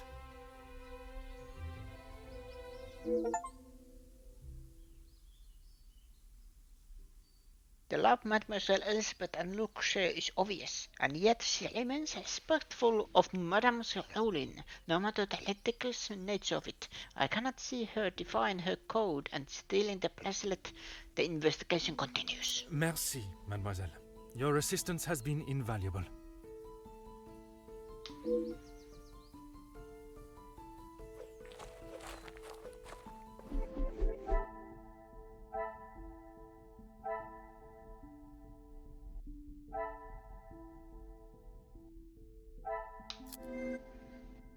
This is probably next. Cassandra confirms theft. Cassandra accused Frolette.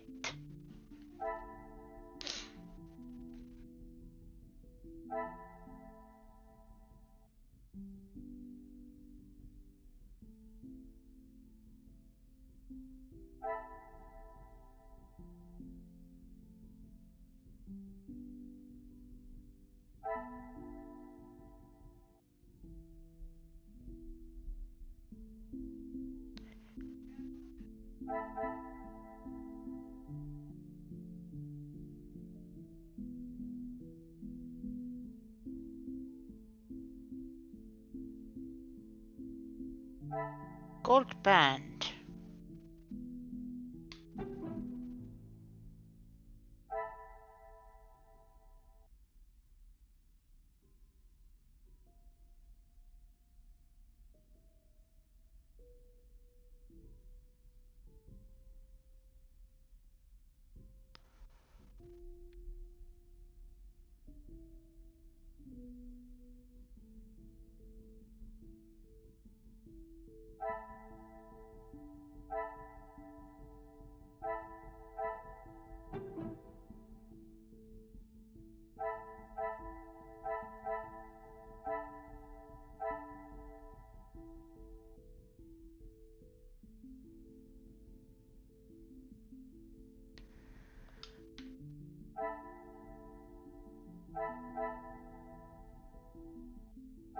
There's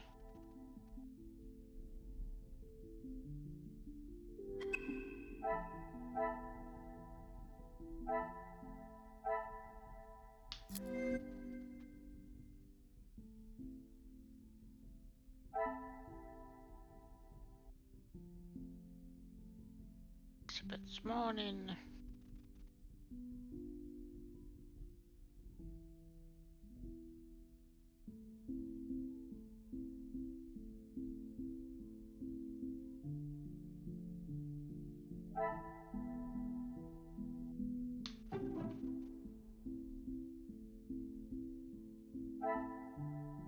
I must take a different approach if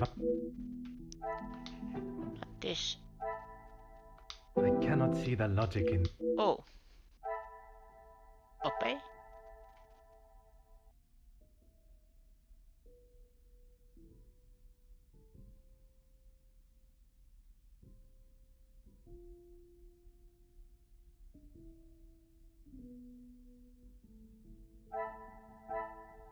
According to Elizabeth, she arrived slightly earlier than Angeline for breakfast.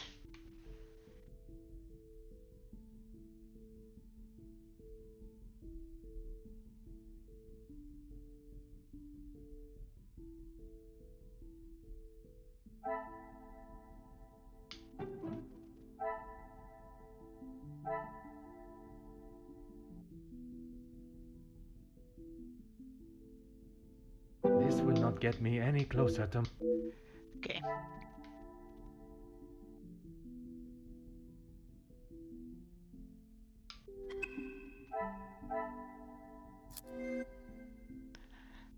Let's check here.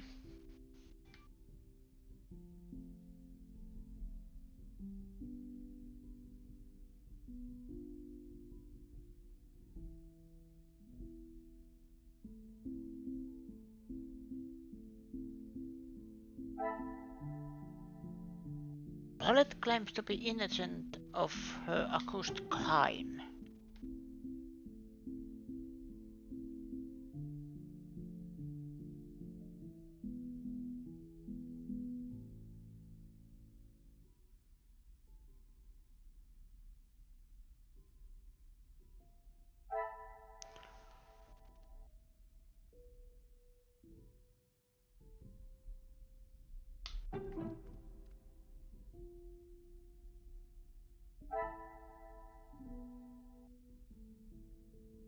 Come, my little Grace. No, my Grace Celeste is...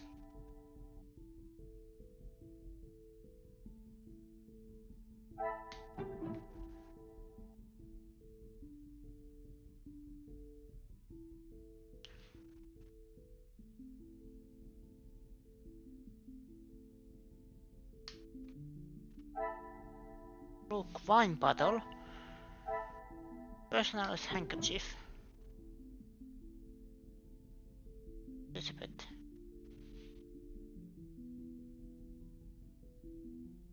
No.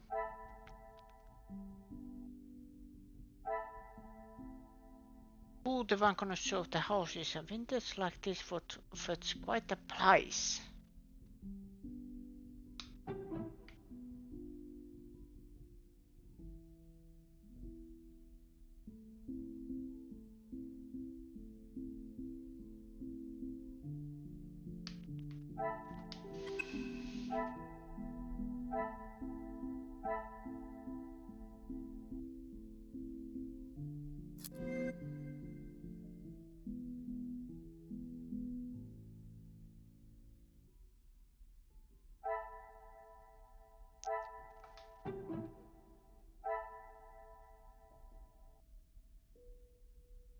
Magnifique.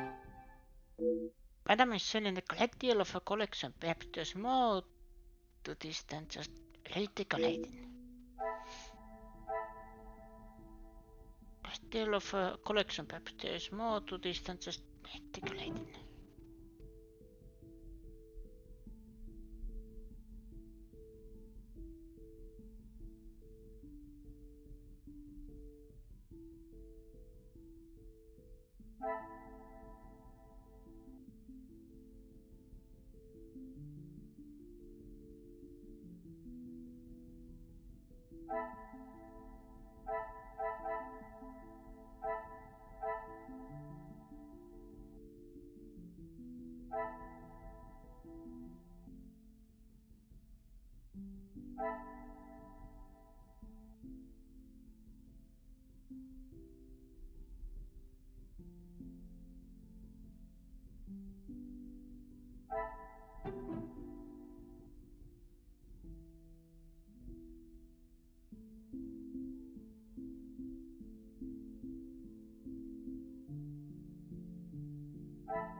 I must take a different approach.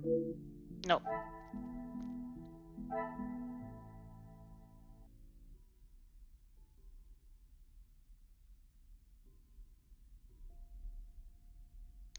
Financial note. Some would say a lucky guess. I would say a moment of genius. I have those moments. The valley must be in a far worse position than I thought. I wonder if such desperation led to drastic actions.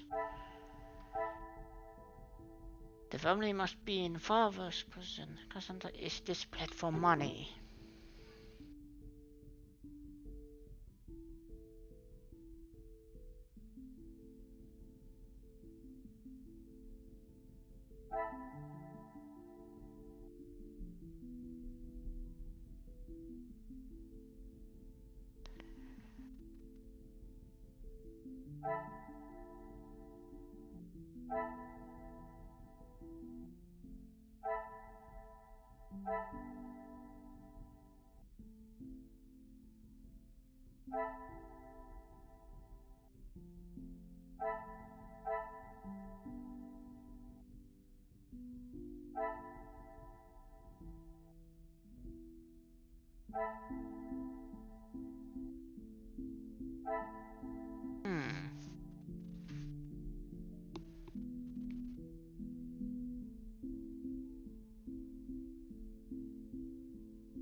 cannot see the logic in it. Okay, there's no logic on those. I must act on.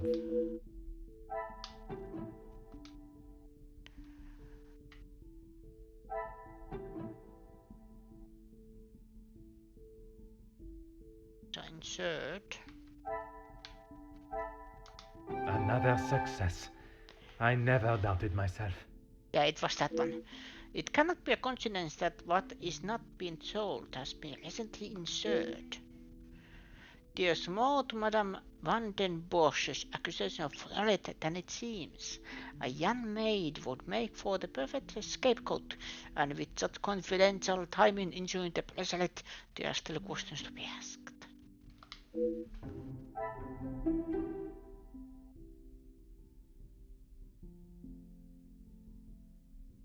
Theft fits Cassandra's insolence scam.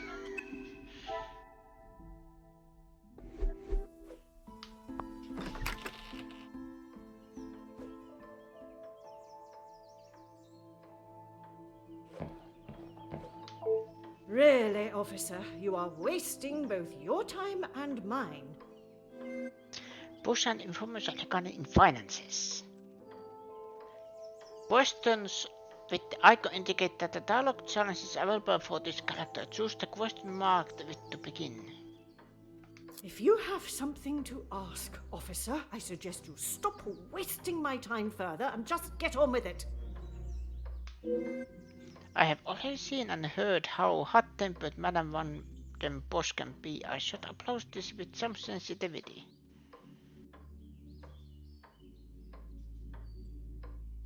My apologies, madam. I was merely thinking about what Poirot has done to your family. I am just concerned all avenues. No, that is not right.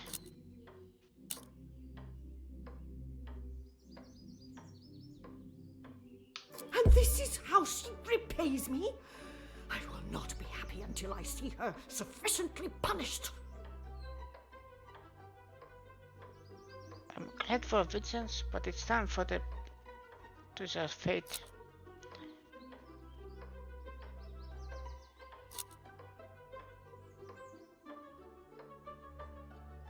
Ooh, empathetic. I am glad you have finally come to your senses and have seen her guilt.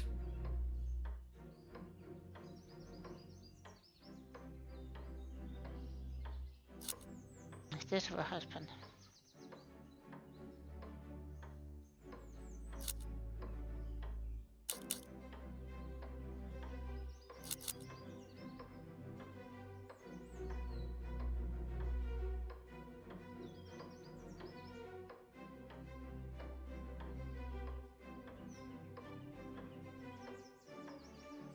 It is challenging at times, I will admit. But I can assure you the Van den Bosch name is as strong and prevalent as it has always been. I have tried my best to provide for Angeline, although sometimes she may not see it that way. She is not to know about what we have discussed. It is my burden to carry. You are accepting the hand you have been dealt and raising a fine young mademoiselle. That is all that can be asked of you. And you have done nothing but bother my staff and my family. I cannot stand here any longer and listen to this second-rate officer speaking such drivel.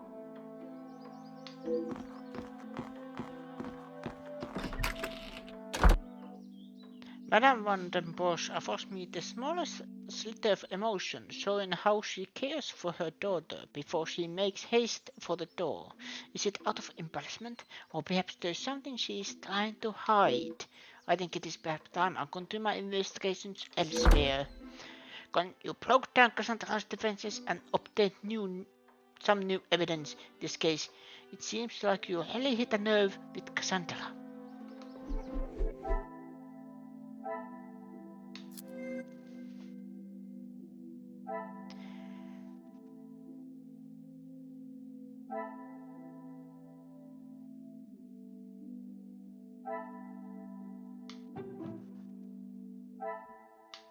Come, my little grey cells. That is not logical at all.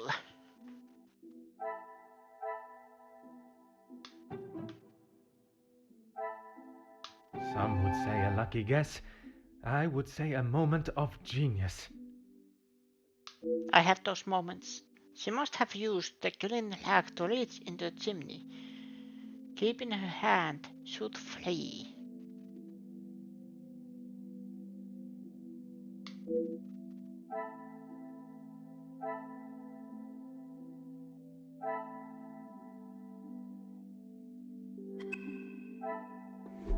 Aha!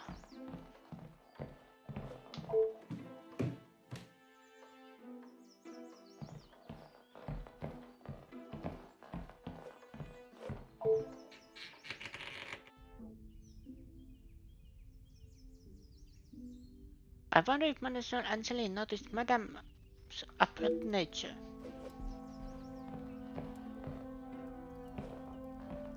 The longer you're here, the further the criminal goes with my bracelet. But by all means, fire away.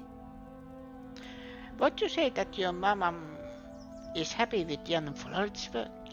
Maman is never happy with anything these days. Also, Florette does have a habit of not doing things exactly how Maman wants them done. And how does she react when she sees Florette not doing things the correct way? Maman has the temperament of a kicked cat. Florette has often been on the wrong side of it. That is how she responded today? She was shouting at her, and when Florette would not admit she took the bracelet, Maman really lost her temper. I have not seen her that angry before. You have been of great help to my investigation, mademoiselle. I will do everything I can to find the culprit and return your bracelet.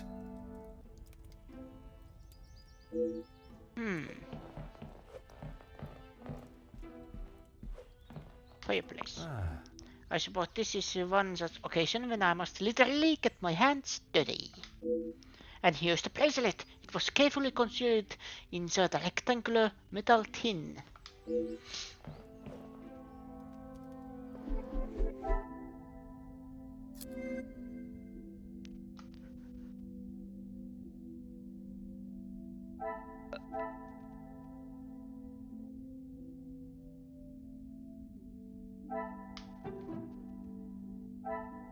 Things are beginning to become clearer.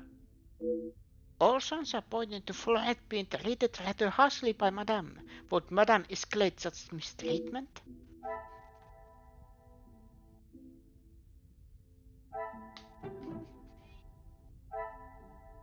Order and method. No.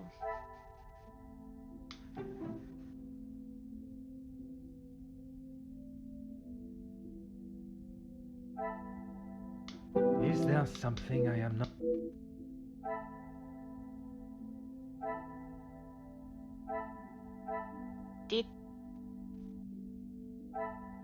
Det was det.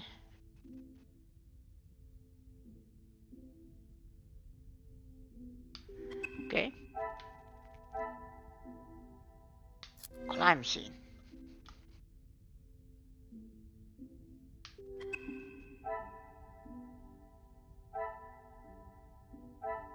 Okay. Da-da-da-da-dum.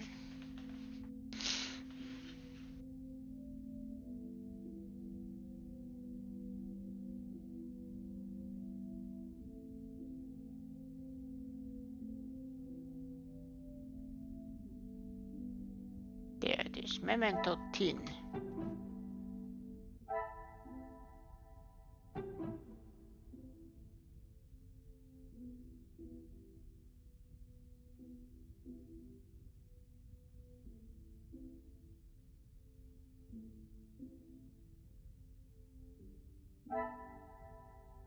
This will not get me any Oh, a connection. But that is the bracelet.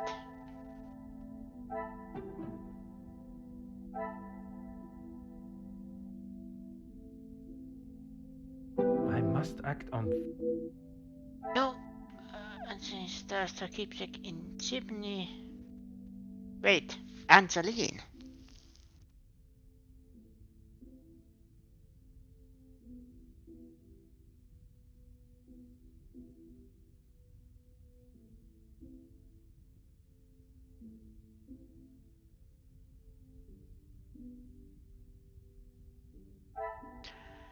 Change answer attempt to remove spots.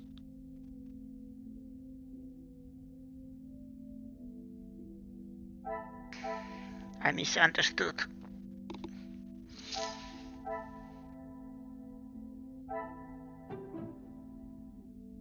There's Angeline there.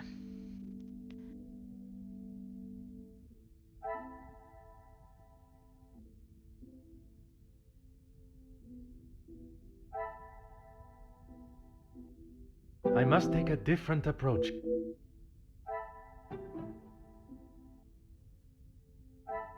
This will not get me. No.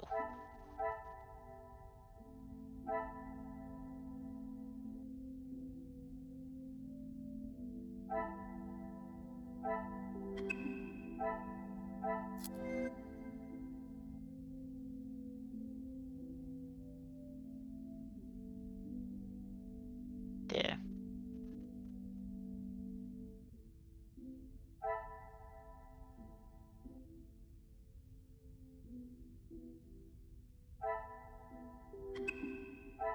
Wait, I have to connect here something. Stashed her keepsake in the chimney.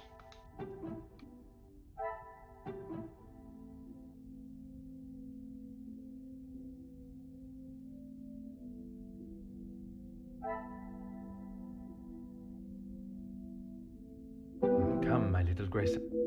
No.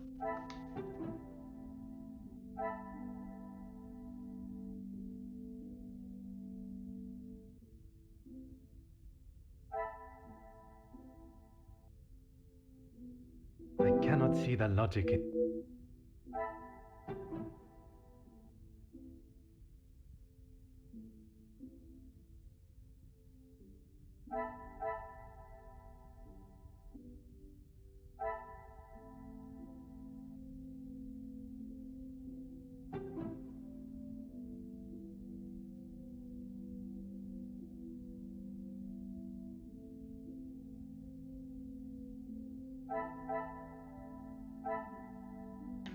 Tin.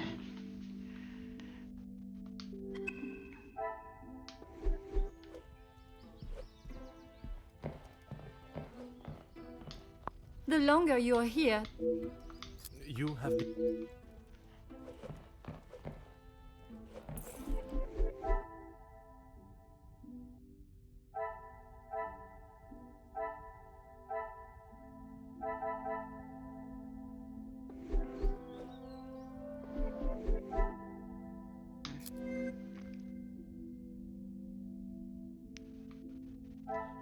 Battery untouched.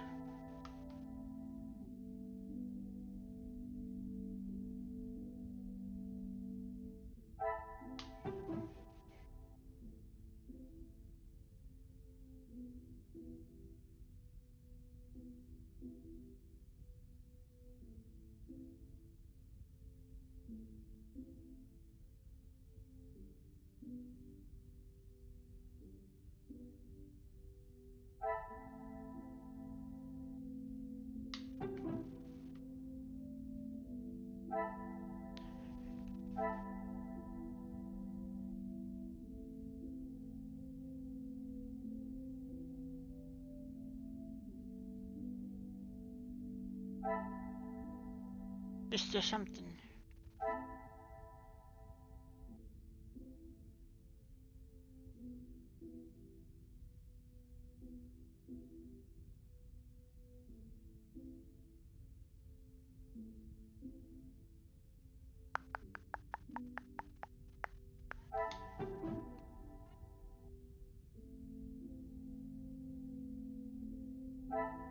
Order and method.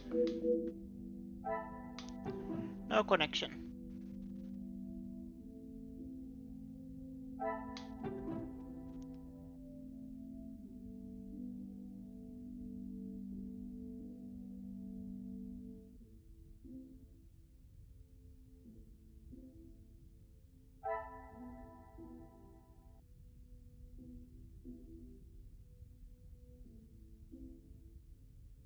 Is there something...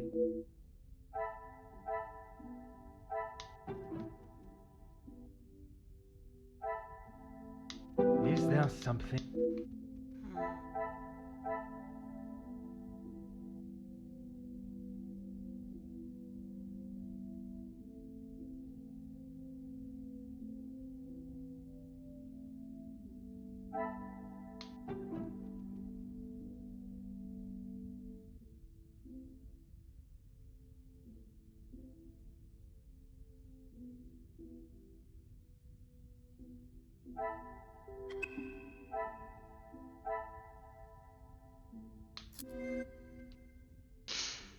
Okay.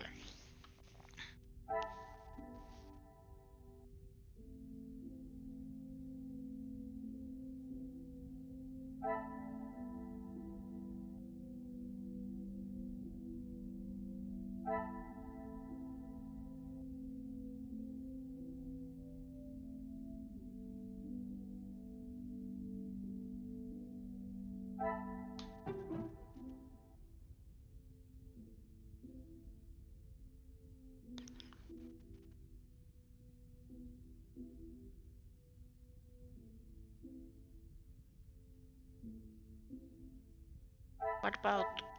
I cannot see the No. logic.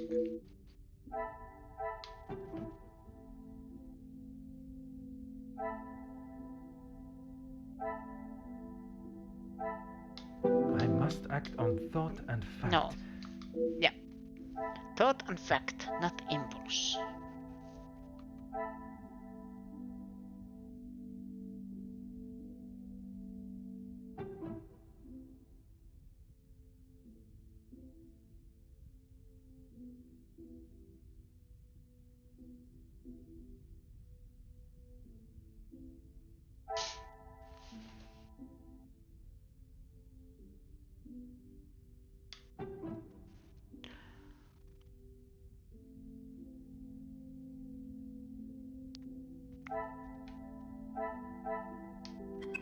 So his father...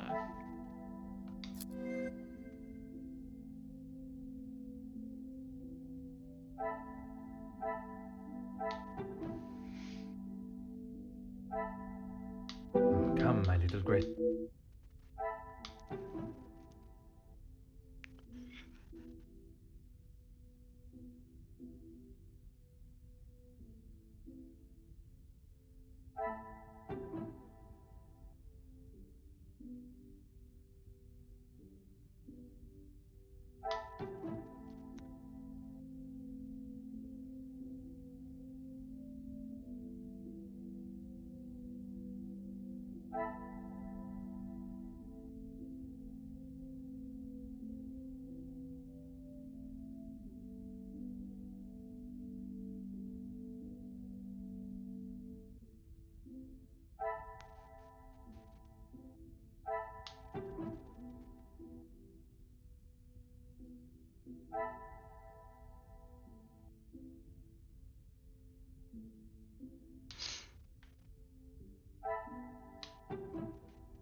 Order and method.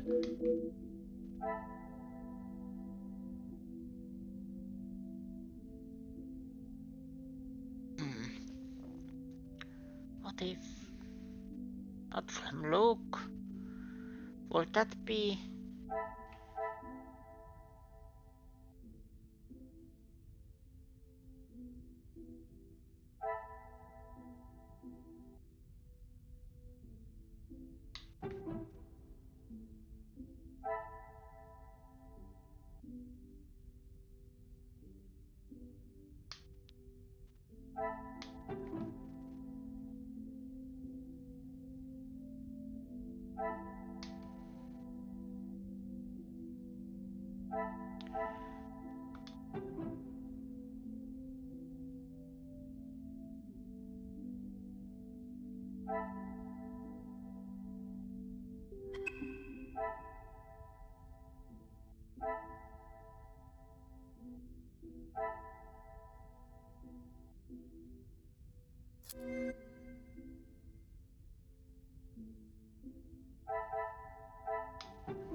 Maybe this one.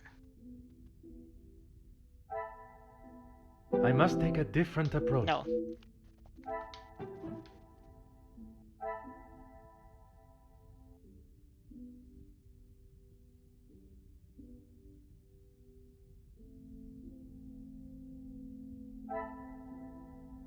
This will not get me.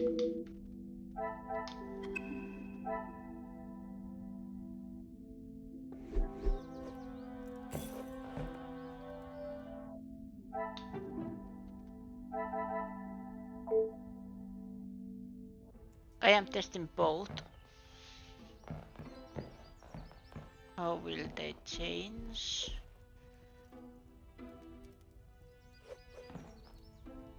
Mhm.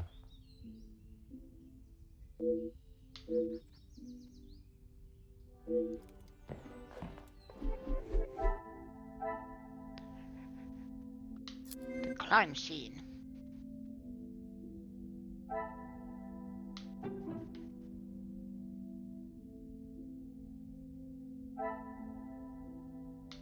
Magnifique. To stage a burglary and let it go so far is totally unacceptable. I can't believe I allowed Mademoiselle Angeline to receive me for so long. Hiding the bracelet inside the chimney and staging a burglary. All part of her calculated devious plan. I should bring his investigation to an end. Enough of my time has already been wasted, but I will not be satisfied until I know why.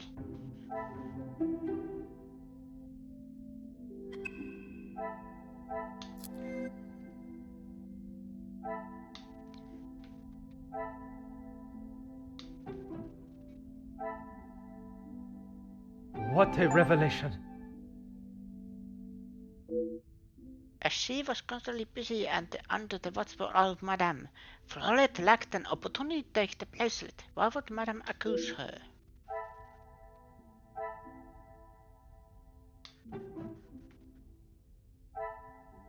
I must take a different Mistakes.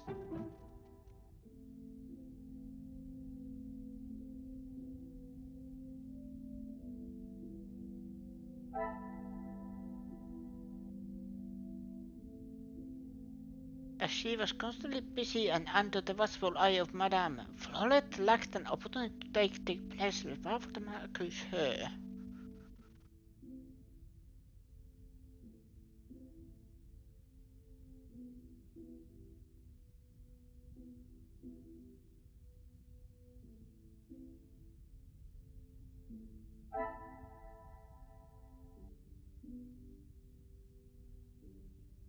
I cannot see the logic in.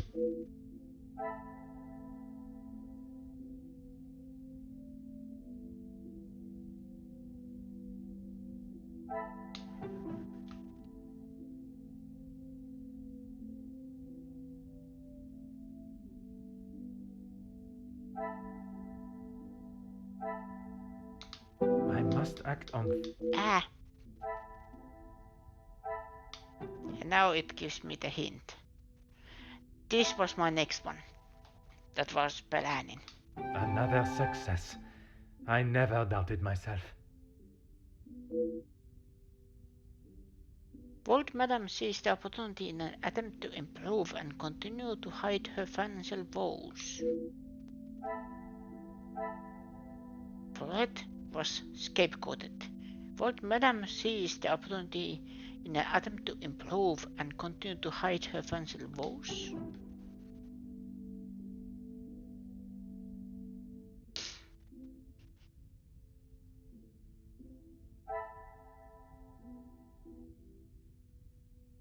This will not get me any.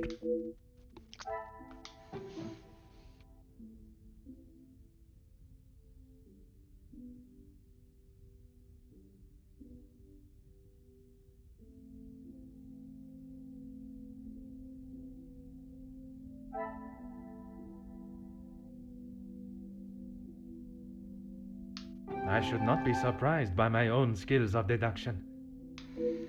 Her incarceration appears to be the latest in a series of abuses by Madame.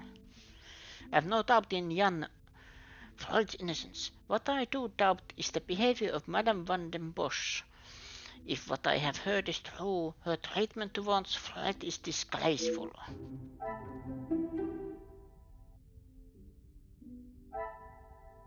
Talk to Florette.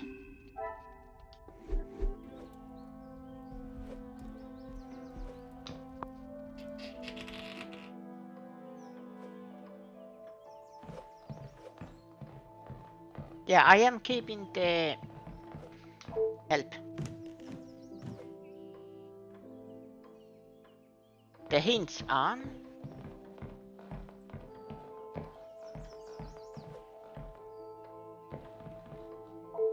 For now. But I still try to solve it before it gives me actual hint. Anything to show you I didn't do it. And Madame, I need this job, monsieur. This is not the first time Madame van den Bosch has taken her anger out on you, is it? She never used to be such a witch. When the Viscount was alive, she was much nicer. He was the head of the house, he gave the orders, and he treated us right. I would have gone long ago, monsieur, but my family can't afford for me to be picky about my employment. I was not aware you were supporting your family, and at such a young age. Papa lost his job at the factory just before he left for good, so Maman had to work even more. I was old enough, so I went to work. When I joined the Van den Bosch house, the Viscount was very kind. I didn't think he would care, but he wanted to help. He gave me some extra in my first pay pack, enough to keep the landlord from kicking Mama out at least. No one had ever been that nice before. I didn't know what to say, but all he wanted me to do was work hard for her. He even let me to go home and visit Mama and my brothers at Christmas with a food parcel from the kitchen. Mama said she had never seen so much food.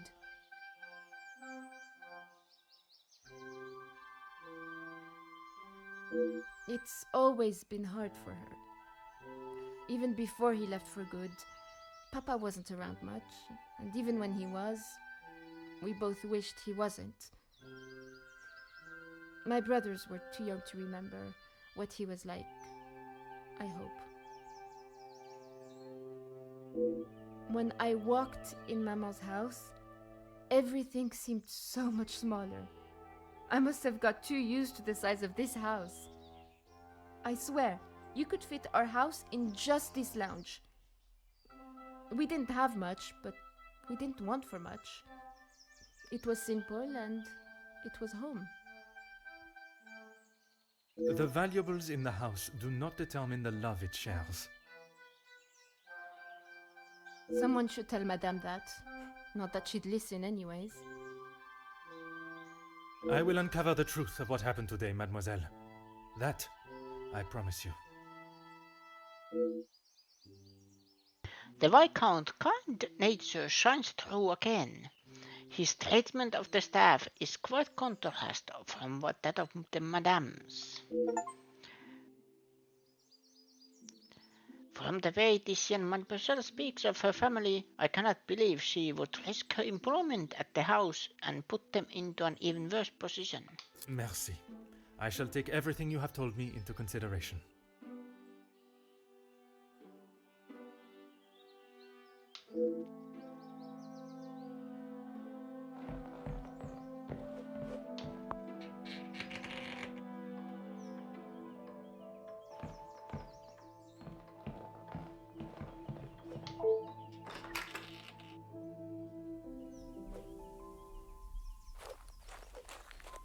Certainly, officer.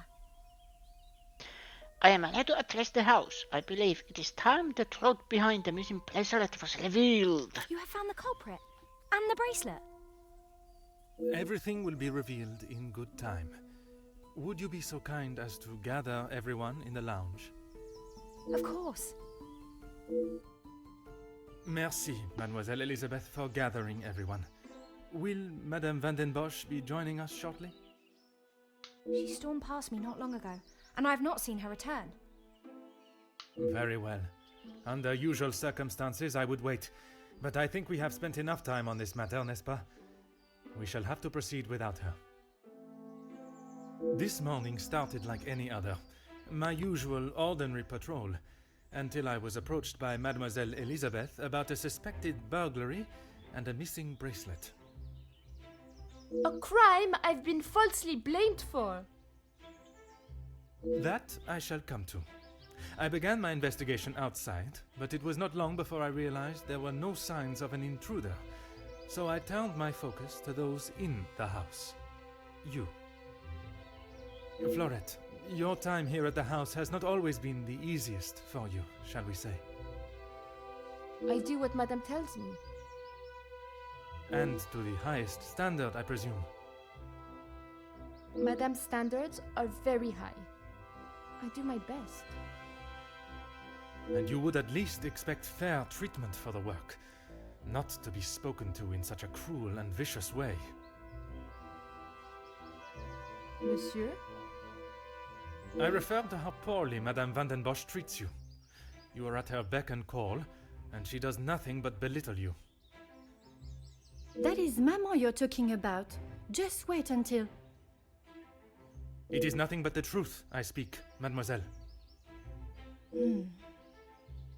All the while, mademoiselle stands by and does not even notice such cruelty. That must have angered you. Perhaps you thought it was time they deserved some retribution. Stop trying to put words in her mouth. I am merely giving her a voice, one that has been silenced for so long. Maybe I do think she deserves it. She's had the world handed to her on a plate, and the likes of me get nothing. A motive begins to rear its head. You're just trying to get me to admit to something. Well, I've done nothing. Allow me to finish. I am sure you will want to hear what follows. Let us return to this morning.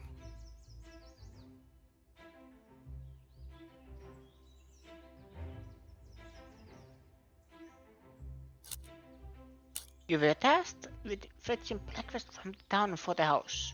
I was only trying to help. As any friend would, even knowing your late return would anger Madame Van den Bosch further. But in the matter of the missing bracelet, it gave you a rather solid alibi. I told you I didn't do it! There is no feasible way that you could have made it into Mademoiselle Angeline's room while she was present with Mademoiselle Elizabeth, remove the bracelet, and still completed your duties. Which takes us to Mademoiselle Elizabeth.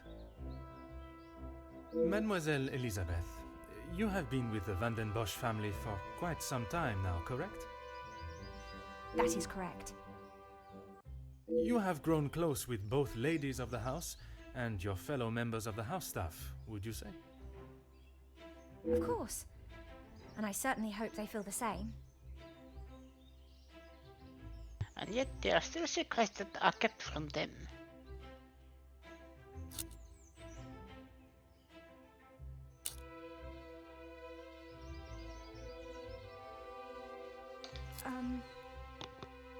You yourself told me Madame Van den Bosch would not stand for it, and you would both be out of a job. Elizabeth? What is he talking about? A love that is reminiscent of Romeo and Juliet, one that must remain hidden from the world from fear of expulsion. If you don't stop, I will tell Maman. You can't speak to her like that.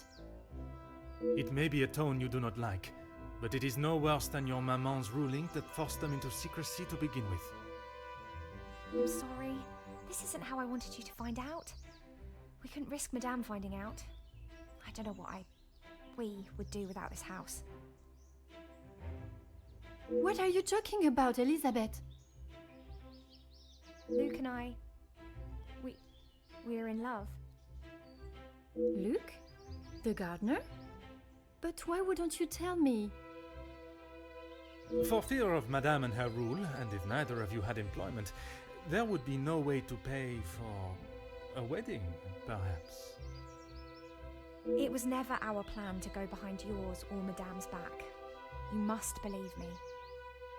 You two are to wed? Yes. Well, no. Not today, as Officer Poirot suspects. Please, it's not what you think. It is not always what one thinks, or how something may appear, rather where the evidence points, and that is to Mademoiselle Angeline. You can't believe I would hide my own bracelet. It is the only explanation that remains, but as Follett would be more satisfied hearing the truth from you.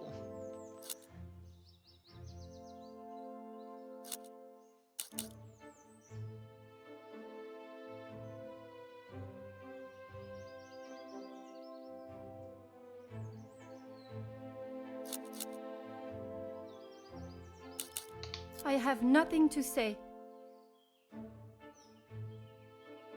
You would allow a faithful member of your staff to take the blame for your juvenile and abnormal actions out of fear. It is nothing we have not all done before. Of your lack of compassion, I see the apple does not fall from the tree. How dare you speak to me like that? You have no idea what you are talking about.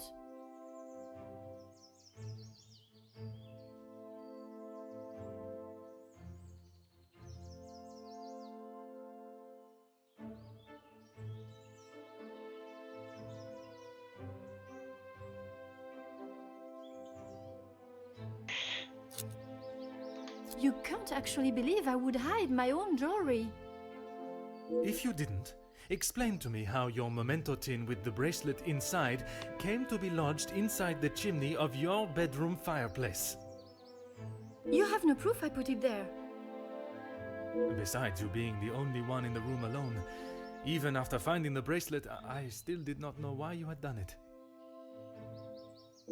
Until I contemplated why Madame was selling so many heirlooms and art.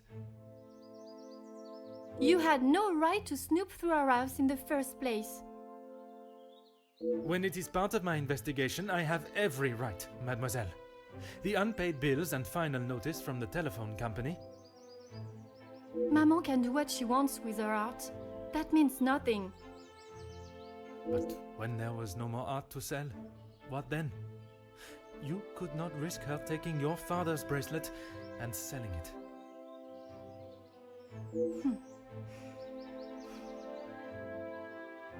So, you staged a burglary pretending it had been taken, preventing her from selling it. Then you stood back as the innocent Florette paid the price. She didn't think about me at all. She was going to take my bracelet and sell it off. It would have just ended up on some old wrinkly wrist. I didn't think Maman would blame her. I didn't think she would do anything. But she did. And somehow that evidently didn't cross your mind. When Madame returns, you shall have it all to explain. Maman can't know what I have done. She will be furious. But Mademoiselle Florette will be proved innocent. And that is what is important. No crime has been committed, so I see no reason why this should continue any longer. It is time you considered the consequences of your actions. And now, you must face them head on. Maman, you're home. Of course I am. And I've brought someone that will bring some order to this chaos.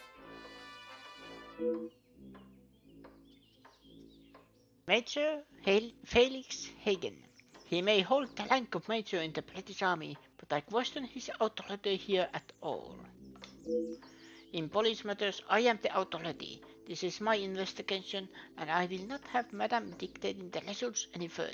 Major, I can assure you I have this situation under control. From what I have heard, you are far from it. The missing bracelet has been found, and the guilty party has been identified.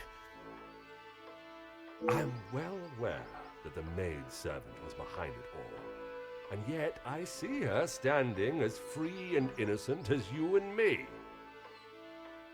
I am sure Madame van den Bosch has informed you of her suspicions, but I'm afraid it was merely speculation. Excuse me? After conducting a full investigation, the evidence and facts led me to deduce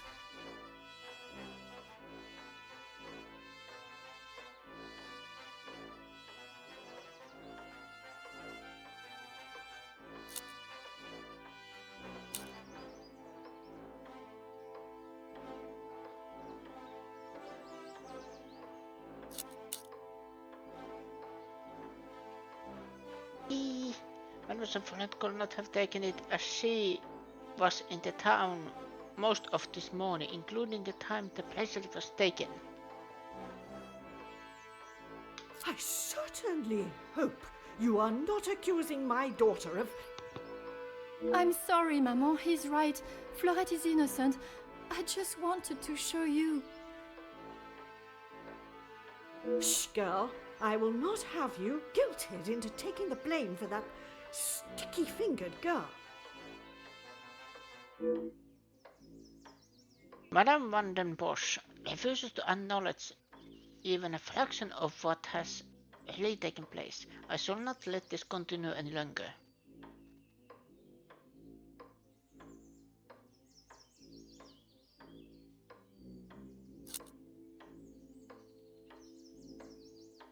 Any guilt your daughter feels should be only from her actions today.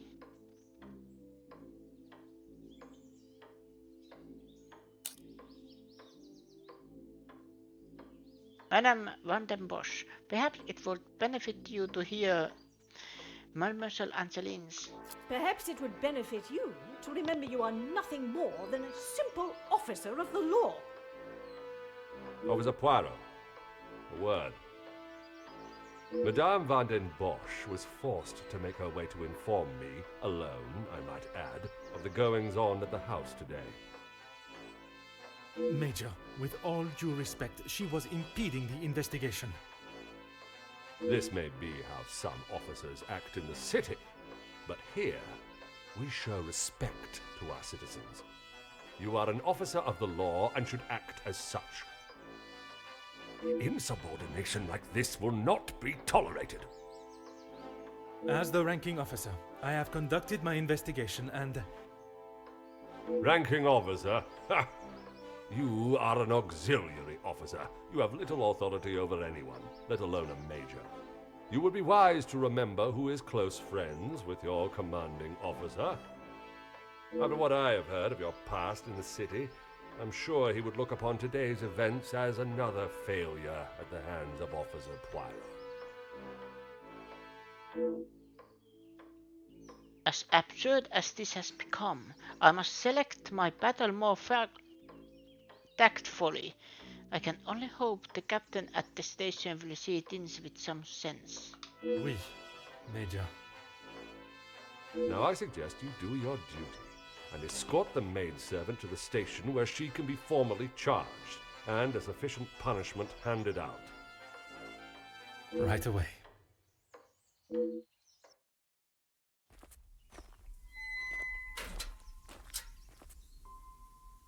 I'm sorry, mademoiselle. This is not the outcome I expected. Maman was right. We'll always pay the price for the upper class's actions. We will do everything we can to clear your name. What can you do now? Madame said I'm guilty of a crime and I'll be punished. That's that. A crime that was never committed. Once the truth is explained, this wrong shall be set right. Angeline did not intend for you to be arrested. Surely you know her better than that. I should have known better than to expect anything else. Justice and fairness don't reach the likes of me. This young lady has already faced so much mistreatment at the hands of Madame van den Bosch. I shall not allow her punishment to continue. What you saw today was not justice. In the eyes of the law, you are innocent and have been harshly treated and wrongly accused. No one will be going to jail. But that doesn't help my employment, does it? That I cannot save. But your freedom, I shall make sure of that. I feel like an impostor dressed in police clothing. I was brought here today as a representative of the law, and any shred of authority I had was dashed at the hands of the Major. I refuse to allow justice to waver and void to become nothing more than a hand for those that wish to play it as and when they choose. This is not the first time I have seen the law bent to fit one's purpose, but it will certainly be the last time I fail to stop it.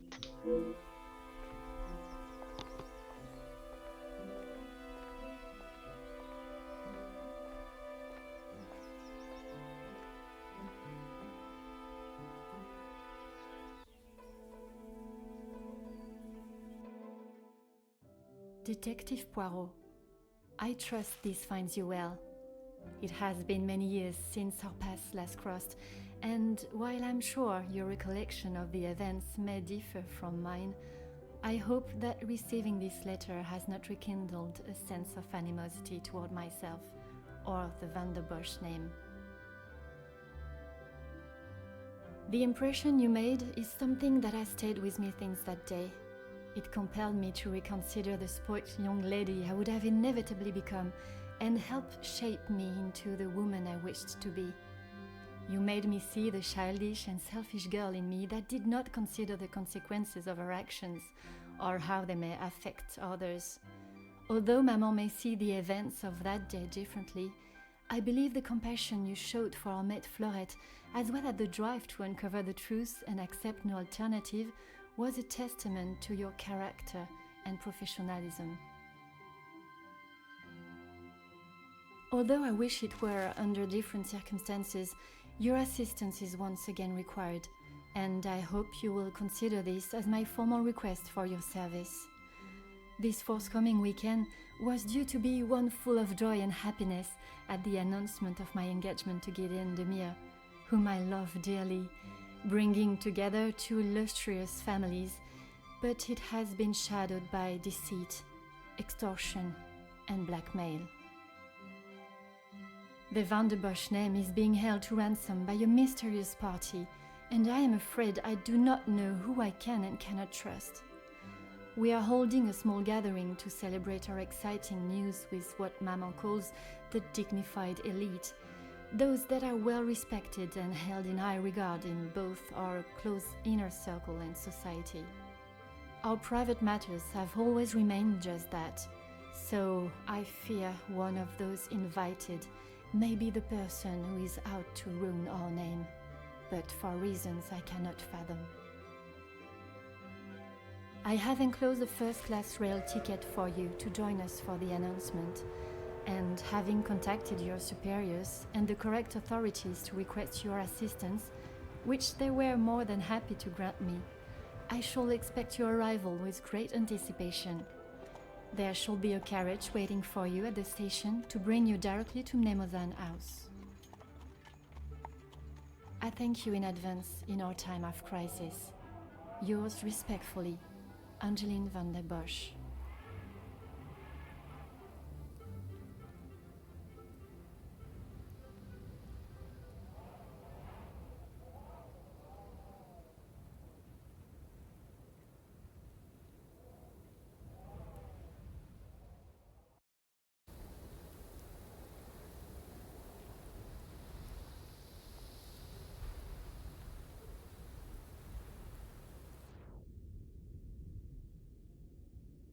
And I think it is 3 hours. I think this is perfect place to stop for today.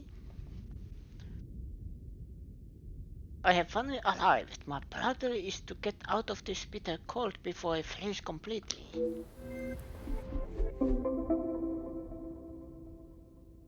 I must not get distracted by the celebrations. I was brought here to uncover the identity of Mademoiselle Angeline's blackmailer, and that is exactly what I shall do.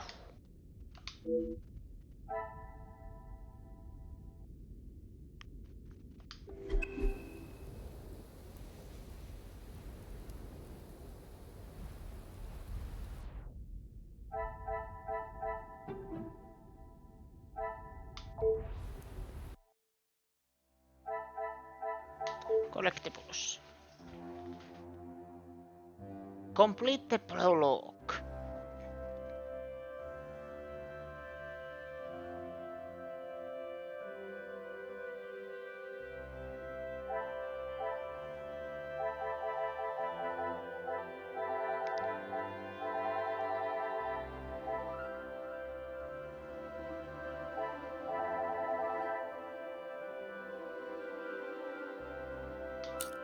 Reward. Detective Poirot, Oh, it is this I one. trust this finds you well. It has been many years since. Okay. But why is it?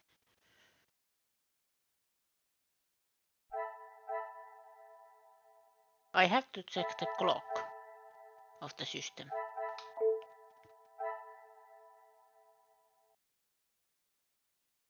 But yeah, that is where I stop today. The mystery begins or starts.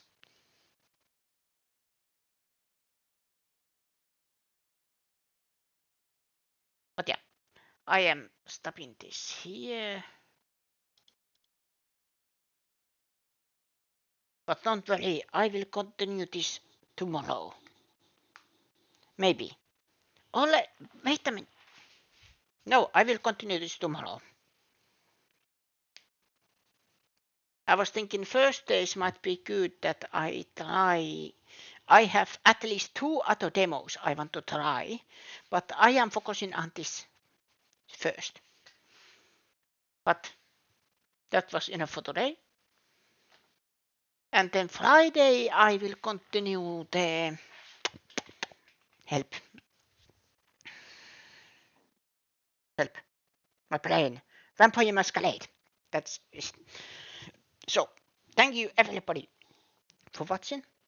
Thank you lovely people in the chat. My name is Veno. This was Hercule Agatha Christie's Hercule Poirot, the first cases. And I will see you again next time, same Veno channel. Good night.